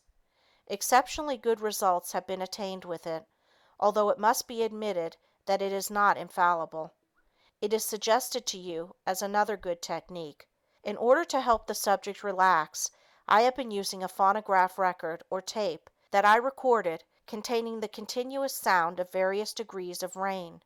One side has a half hour of very soft, light rainfall, such as you have experienced in listening to rain falling on grass, canvas, or a tent top. The other side or track contains a half hour of rain effects such as one would hear in a heavy downfall with loud splatterings of water on the pavement. The record and tape were originally designed to help insomnia sufferers and later incorporated into the hypnotic procedure. The subject is instructed to close his eyes and listen to the sound of the rain while picturing himself relaxing near a warm, glowing fireplace. As you can note, the subject again incorporates the visual imagery technique. The relaxing effect thus produced over a period of time enhances his chances of success in attaining a deep hypnotic state. There are many other interesting and unique devices and aids you can use for inducing hypnosis. Rather than present them all in this book, I have fully described them and their techniques of operation on a 144-page illustrated catalog. This catalog not only contains a list of hypnotic aids, but a description and listing of over 450 hypnotism and self-help books. Upon request, I shall be pleased to send it to you. Write to Melvin Powers, 12015 Sherman Road, North Hollywood, California, 91605, and ask for Hypnotic Catalog Number 7. Should you have any questions on self-hypnosis or hetero-hypnosis, I shall be pleased to answer you. End of Chapter 11. Recording by Andrea Fiore.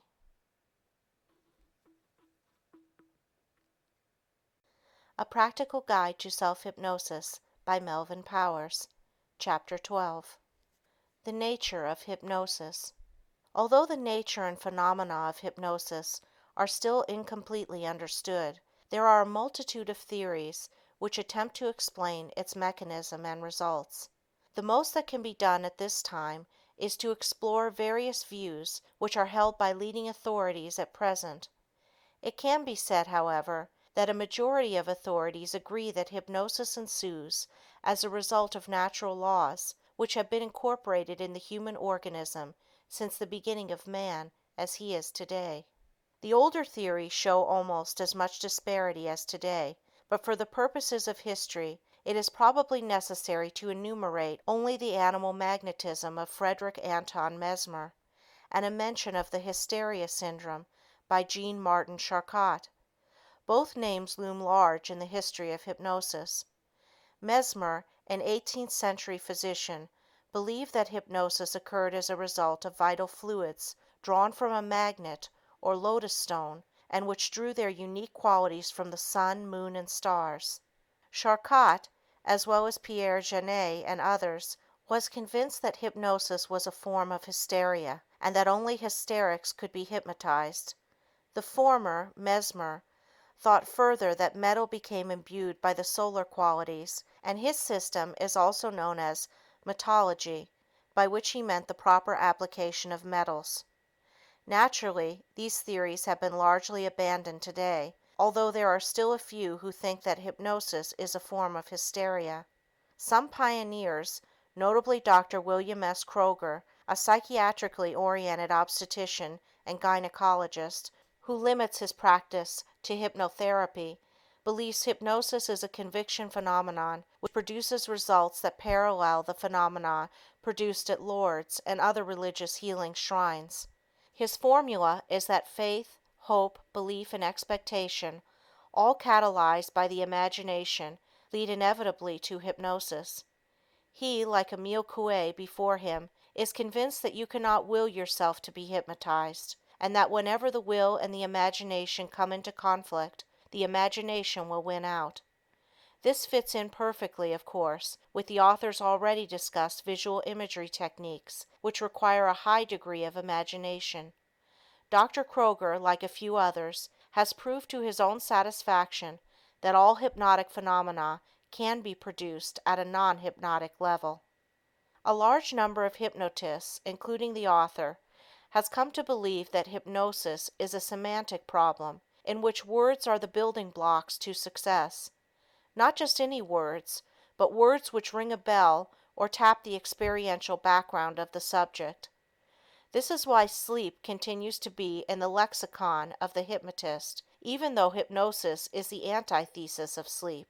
The word is used because hypnosis superficially resembles sleep inasmuch as the eyes usually are closed, the body in a posture of complete relaxation. Actually, the mind is hyperacute. Pavlov, however, believed that there was an analogy between sleep and hypnosis, in that each involves cerebral inhibition. Words, of course, would be of little use without the added effect of his conditioned reflexology. Probably the most widely held theory is that hypnosis is a transference phenomenon in which the prestige of the hypnotist and his relationship to the subject play an important role. This theory is bolstered by the fact that all schools of psychotherapy yield approximately the same results, even though the methods differ. This would logically indicate that the relationship between the therapist and the subject was the determining factor. The only trouble with this theory is that it does not explain self-hypnosis. On the other hand, we know that a strong interpersonal relationship is necessary for hypnosis. In the opening chapter of the book, I explained that hypnosis was a state of heightened suggestion in which the subject adopted an uncritical attitude, allowing him to accept suggestions and to take appropriate action. This is excellent as far as it goes, but it does not explain how suggestion works. This is the crux of the hypnotic dilemma, and the answer is far from solved. Hypnotists are much like those who use electricity every day of their lives, but have no idea of the nature of electricity. It is enough for them to know it has been harnessed for their use. If there is one thing virtually certain about hypnosis, it is that some parts of the brain are inhibited and other parts expanded by the process. Pinpoint concentration is given as the reason for this selective procedure, which narrows the horizon of the subject to what the hypnotist, or he himself, is saying, screening out all other stimuli. But why is this high order of concentration so easy under hypnosis, when Asians, notably the Chinese, have been trying for centuries to concentrate on one subject for as long as 4 or 5 seconds? We do not know the mechanics of this metamorphosis of an ordinary brain into an organ of concentrated power. According to Genet, this is accomplished through the formation of a group of unconscious memories and activities, which takes over the usual stream of consciousness type of thinking. It is implied that the process may be atavistic. One of the newer theories, one held by Dr. Louis R. Wolberg, a psychoanalyst, is that hypnosis is a psychosomatic process in that it is both physiological and psychological in character. Physiologically, Wolberg believes that hypnosis represents an inhibition of the higher cortical centers and a limitation of sensory channels, such as takes place in sleep. He also believes that the psychological process operates through transference.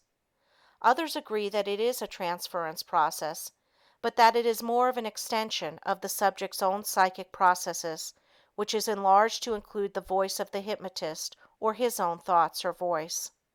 Incidentally, an excellent book along these theoretical lines is Hypnotism, an Objective Study in Suggestibility, by Andre M. Weitzenhofer, Ph.D. The newest theory in the field is of particular interest to those reading this book, inasmuch as it postulates that all hypnosis is self-hypnosis, that the patient always hypnotizes himself, and that it is a wise hypnotist who knows who is hypnotizing whom. This is a logical conclusion, and it disperses any ideas that hypnotic patients become dependent on their therapists. Actually, hypnotists today always teach their subjects self-hypnosis so that any chance of dependency is obviated. Milton V. Klein, professor of psychology at Long Island University, postulates that hypnosis is primarily retrogressive. He has written that the organism functions differently on various levels of behavior, regression, and that the behavior breaks down into component parts. The theory that regression can spotlight personality disorders found in more infantile states is also widely held. He is also a proponent of the idea that hypnosis is an abnormal manifestation of a normal process, an opinion he shares with many. Dr. Klein thinks that retrogression and regression alter perceptions and feelings, and in the case of the latter, causes us to go backward in time to a point where re-education may be employed. This is a legitimate use of regression, although it is not used so much these days to uncover past traumatic incidents. Actually, regression, by duplicating the exact earlier age, manner of speech and thought, etc., makes us once more as little children, a condition to be desired for certain forms of therapy. An atavistic theory, held to some extent by Dr. Jerome N. Schneck, clinical associate professor of psychiatry, State University of New York College of Medicine, is that hypnosis should be equated with states of immobilization on the basis of his observation that some subjects equate hypnosis with death. He suggests that it is comparable to the death feint of animals to avoid danger. Others, primarily Europeans, have pointed out the analogy between the hypnotic state of animals and man. Another widely held theory is that hypnosis is a state of dissociation, meaning that it constitutes a group of unconscious memories and activities which may be dredged up to replace the stream of consciousness. Automatism, of course, is inherently part of this view and is presumed to negate volition. Activity of the cerebrum, which controls the conscious and voluntary system, is rendered non-operational. My own thoughts on the matter are that hypnosis results from, first of all, a good transference; secondly, from a conditioned reflex; thirdly, from the person acting as a hypnotized person, role playing; and fourthly, from a suspension of the critical faculties. Along the last named line, I believe that hypnotic suggestions have an autonomy of their own which supersede all else in the hypnotic situation. There are many more theories I believe are partially correct, but the ones named will do for the purposes of this volume. Incidentally, all the hypnosis theories presented here are equally applicable to self-hypnosis, except where, as in transference, it is obvious a therapist is needed.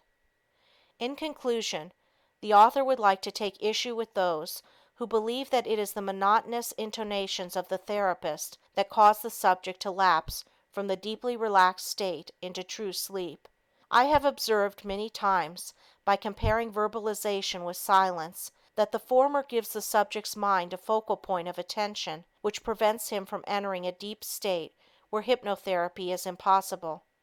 Like the man who cannot sleep because of an active mind, sleep and mere thoughts and suggestions are incompatible, and I believe, once a hypnotic state has been attained, that the subject is kept awake unless definite sleep suggestions are given by the therapist's series of suggestions.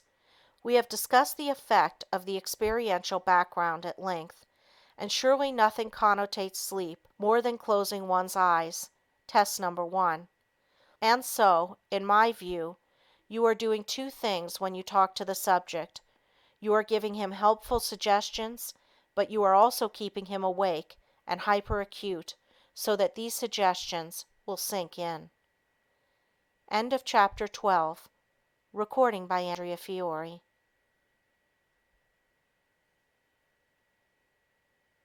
A Practical Guide to Self-Hypnosis by Melvin Powers. Chapter 13. Practical Applications of Self-Hypnosis. With hypnosis on the march, there is practically no limit to its uses in the field of medicine, and new applications are being discovered every day. It should not be necessary to add, however, that some of these uses should remain as they are. in the hands of professionals with years of experience in the area. One of the themes of this book has been that laymen should use hypnosis discriminately and intelligently. No responsible therapist would ever recommend masking or removing a symptom which was indicative of organic disease. For that reason, the practical uses of self-hypnosis will be limited to measures that can be taken safely by the layman. The only possible exception to this will be instruction on how to curb obesity, but even here it is suggested that a physician be consulted before embarking on a weight-reducing program. The foremost use of hypnosis has been for relaxation, and it becomes more and more important as world tensions, anxiety, and strain increase daily, and millions seek vainly to get away from it all. Inasmuch as all methods of hypnosis discussed in this book utilized relaxation as the first step, it should not be necessary to go over this material. Simply review the many induction techniques. Lung cancer has become a very real threat to many people today, and the professional hypnotist is besieged with men and women who wish to curtail or quit smoking. This is easier said than done, because smoking, although there are no physical withdrawal symptoms when one stops, is a strong conditioned reflex, and cannot, except in rare instances, be accomplished by the will alone.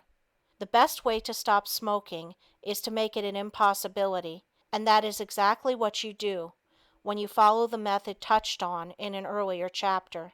All of us have tasted or smelled certain foods or medicines that nauseate us. The subject who wishes to quit smoking is asked to conjure up the vision and the actual taste and smell of the substances which upset his stomach and offend his nostrils, transferring its properties to cigarettes. This, of course, must be done under hypnosis. The subject then conditions himself in the following manner. 1. This cigarette tastes and smells just like mention name of repugnant substance. 2. It is the most vile and repugnant taste I have ever encountered, and I shall not be able to continue after the third puff. At the third puff, I will develop a paroxysm of coughing. 3. I cannot smoke the cigarette any longer, and I will have to put it out. This sounds like a simple procedure, and yet it has worked for thousands. Some switch to chewing gum or candy, but the cure essentially lies in substituting one conditioned reflex for another. This is comparatively easy with hypnosis because, unlike narcotics, barbiturates, or alcohol, smoking is purely a psychological addiction. There is no need for tapering off. Stopping drinking, unlike smoking, doesn't involve merely the creation of physical aversion to the drug. The patient's entire personality should be changed, and more mature viewpoints substituted for the unrealistic and infantile viewpoints which led to the addiction in the first place. The subject should give himself suggestions that he will be able to face up to the problems of everyday life without recourse to the crutch of alcohol. It is a well-known fact that nothing is as bad as we think it is going to be once we confront it. One of the strange aspects of drinking is that it is actually a form of self-hypnosis, and the cure lies in substituting a new viewpoint for the old. This fact can be demonstrated by the fact that drinking is begun in the first place so that the individual can be one of the boys, or because it is the thing to do. Those who do not drink, at least as a social lubricant, according to this code, are squares. Because of this, self-hypnosis must be directed toward reorienting one's sense of values. Sober reflection should convince anyone that the truly intelligent person does not drink to excess. Nail biting is an unsightly habit, one that may even hinder one's social acceptance. The help lies in a therapeutic approach similar to that for cigarettes. It is not hard to predict that many of those reading these pages are suffering from overweight. With 30 million Americans in this category, it has become one of the nation's chief health problems, and it is the predisposing factor in many other diseases, such as heart trouble, diabetes, hypertension, and atherosclerosis. If you are overweight, it is well to remember that, unless you are one in a million, You cannot blame your glands. The plain truth is that you eat too much. We know today that overeating for some is an emotional problem, stemming from feelings of rejection and insecurity. Individuals who feel unloved, whether this is truly the case or not, make up for this lack to themselves by stuffing in large quantities of food. It would even appear that these people are masochistic, making themselves even more unloved by their gross gastronomical habits. A big factor in overweight in women is raiding the refrigerator while doing their housework. Many of them do this so unconsciously that they swear they eat less than most people. There are a number of appetite-curbing drugs on the market today, but they should not be necessary for anyone who has acquired self-hypnosis. If you have learned to visualize yourself, visual imagery, in different situations, you will have no trouble in picturing yourself having a slim, attractive figure, exactly as you were when you felt you looked your best. Keep this figure ever in mind and use it along with conditioning yourself against certain fatty and starchy foods. A trick used by some hypnotherapists is to have the subject purchase a dress or suit several sizes too small and then work toward being able to wear it. This actually has worked in many cases because it adds the element of competitiveness to the procedure. Not all people overeat because of emotional problems. Some come from families where licking the platter clean was the rule because food was scarce. Others come from rich families where overeating by the parents established a habit pattern in the children. Certain races and nationalities look on fat as a badge of wealth and prestige, and children in such an environment are likely to be deliberately overfed. Regardless of the reason for overweight, however, the use of self-hypnosis is one of the answers to the problem. Simple headaches, arthritis, neuritis, and other painful symptoms yield readily to hypnotic suggestion.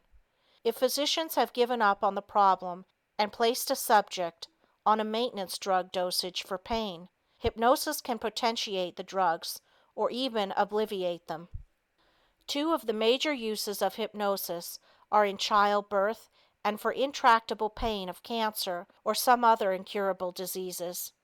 Although patients usually start with heterohypnosis, they are put on self-hypnosis as soon as possible, and there are many cases of women waiting too long and having their babies at home painlessly through self-hypnosis. The father invariably is the only one excited in such cases. The mother knows that she is an excellent subject and has been instructed in prenatal classes about every contingency that could arise. Inasmuch as stopping the birth pangs is similar to stopping other pain, the method should be learned so that it can be accomplished in a minimum of time. The best way to stop pain is to let your right arm slowly rise while you are under hypnotic suggestion. Do not help it. If the suggestions are strong enough, it will float up. As soon as the arm is straight overhead, you should give yourself the suggestion that it is as rigid and unbending as a bar of steel. Following this, a suggestion is given that the hand is beginning to tingle and become numb. As soon as the numbness has spread throughout the entire hand, it will be insensible to pain. The hand is then placed against the part of the body where the pain exists, and you will feel the numbness flowing from the hand to the affected area. This happens as a result of your suggestions and is the method followed by most subjects. Only a deep somnambulistic subject is able to remove pain by direct suggestion to the painful part. There are many people today using self-hypnosis in the realm of sports, and an entire book has been written on improving one's golf game with this method. It is called How You Can Play Better Golf Using Self-Hypnosis by Jack Heiss, Wilshire Book Company, publishers. Dr. Huber Grimm, team physician of the Seattle University basketball team, recently related the results when Dave Mills, a 6'5" junior forward, asked for his help because he froze during competition. He had been benched on the eve of the West Coast Athletic Conference tournament in San Francisco. Spectators made Mills so fearful that he was afraid he would make mistakes, and in this frame of mind, of course, he did. Under hypnosis, Dr. Grimm suggested to Dave that he would be unaware of the spectators, be completely relaxed, and would play exceedingly well. Dr. Grimm asked coach Vince Cazzetta to allow Dave to play, and the result was astounding. Mills scored 60 points and cleared 63 rebounds, and his brilliant play led to his selection on an all-tournament team. "All I did was free his spirit," Dr. Grimm reported. "He was in need of confidence, and I gave it to him through hypnosis." The Associated Press told the story as follows: Dave Mills, a vacuum cleaner off the backboards, led a fast-breaking Seattle University team to victory last night. It was hard to recognize Mills as the same player who has been with the Chieftains all year. Dr. William S. Kroger, a pioneer in hypnosis, undertook to improve the batting of a professional baseball player, with equally sensational results. The player had been banned, and his fear of a reoccurrence was so strong that he became plate shy. He had changed his batting stance so that he always had one foot in the bucket, so that he could back away from the plate more quickly. He was given a post-hypnotic suggestion that such an event happening again was exceedingly remote, and this was amplified by suggestions of confidence that he would immediately start slugging as well as ever. His batting average soared immediately. Dr. Michio Akaya, professor of physiology at Tokyo University, and Dr. Arthur H. Steinhaus of the George Williams Laboratory of Physiologic Research in Physical Education, Chicago, have proved that track men can far surpass their best previous times under hypnosis. Their tests, incidentally, prove that there is no danger of an athlete going beyond his physiologic limit while bettering his former marks. They attribute the superior performances to the removal of inhibitions, which psychologically prevent an athlete from doing his best. This report was made before the International Congress on Health and Fitness in the Modern World, held in Rome during the last Olympic Games. All reports, as a matter of fact, show that athletic performances are improved by psychological, not physical means, and that built-in automatic reflexes protect the athlete against the danger of overexertion at all levels of awareness, hypnotic or non-hypnotic. Psychologists are using hypnosis more and more to facilitate concentration and learning, and it is likely this use of the ancient science will become even more popular than its medical applications. The reason one learns so quickly under hypnosis is because of time distortion, which allows you to obtain the equivalent of many hours of study in a relatively short length of time. Undoubtedly, you have had experience with time distortion in your daily life. Remember how slowly time goes when you are not interested in what you are doing, and how fast it speeds by when you are. And the drowning man who sees his whole life go by is an excellent example of this. Enough people have been saved to know that this actually happens. The point is that the subconscious mind does not record the passage of time the same way as the conscious mind. The conscious mind records time physically by means of a clock. It is objective, and it tells you that a thought or movement requires a certain number of seconds, minutes, hours, or days. Your subconscious mind has an entirely different concept of time that has nothing to do with the physical world. It is called subjective because your own sense of the passage of time is used. Personal time varies according to the circumstances in which you find yourself. Haven't you noticed that when you are happy or extremely interested in something, time passes quickly? On the other hand, if you are sad or anxious, time seems to drag. This is called time distortion. When you continue in a happy state, time is automatically shortened. When you are in a state of unhappiness, pain, or anxiety, time automatically lengthens. This explains why the drowning man can review his entire life within seconds. Psychologists know this is possible because your subconscious mind contains a complete record of everything that has happened to you since birth. Therefore, in moments of extreme distress, your subconscious has the ability to distort and manipulate time. If you have ever encountered danger or had a narrow escape, you probably experienced time distortion. Everything about you went into slow motion, and time seemed to stand still until the action was over. At that point, objective time started up again, and everything returned to normal.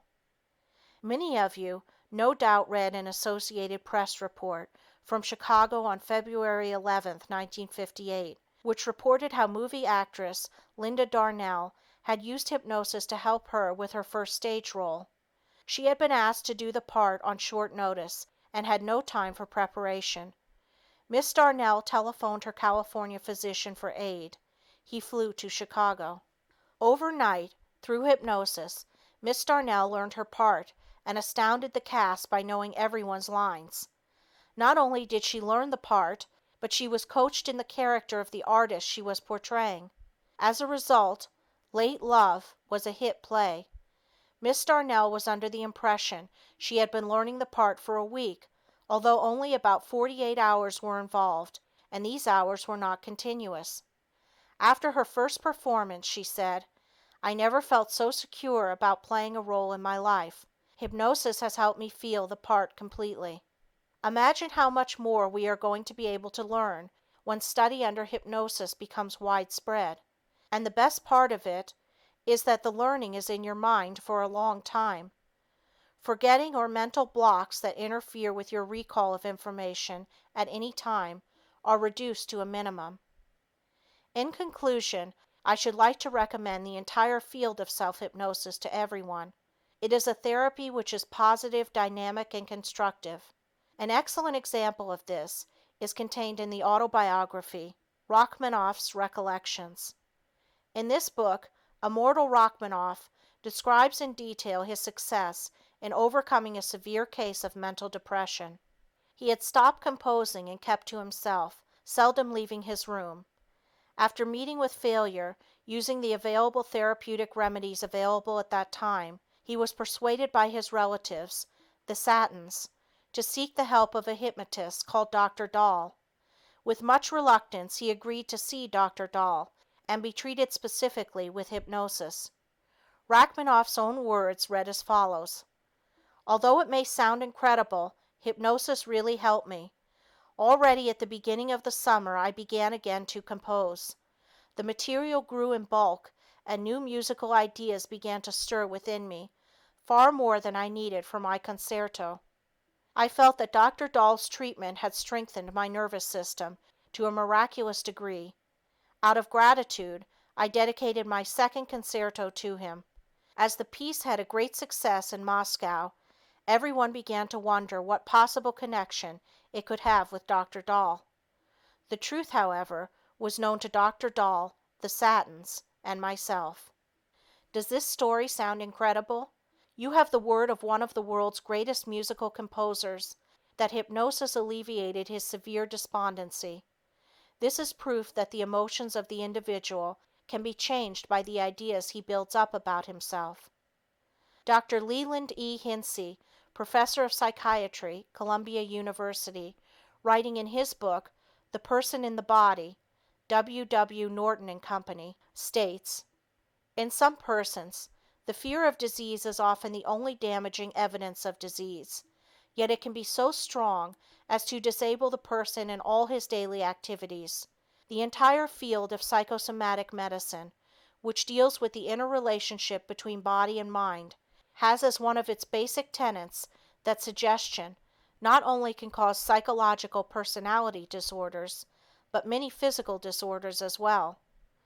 It is therefore logical to conclude that the systematic use of positive mental attitudes in an organized, progressive self-improvement program can be a vital influence in helping you lead a healthier life, both emotionally and physically." Many people in need of help are at a loss as to where they can locate reputable hypnotherapists in their area. You may consult your family physician, county medical society, or mental hygiene society. The chairman of the psychology department at your nearest college or university would usually have this information. I maintain a file of over 4,000 doctors located all over the world who practice hypnosis and would be pleased to refer you to doctors located in your locality. The following national organizations Maintain a specialized list. American Academy of Child Psychiatry, 335 South Franklin Street, Wilkes-Barre, Pennsylvania. American Academy of Psychoanalysis, 750 Park Avenue, New York 21, New York. American Group Psychotherapy Association, 2 East 103rd Street, New York 29, New York. American Psychiatric Association, 1700 18th Street, Northwest, Washington 9, D.C. American Psychological Association, 1333 16th Street, Northwest, Washington, D.C. American Speech and Hearing Association, 10801 Rockville Pike, Rockville, Maryland, 20852.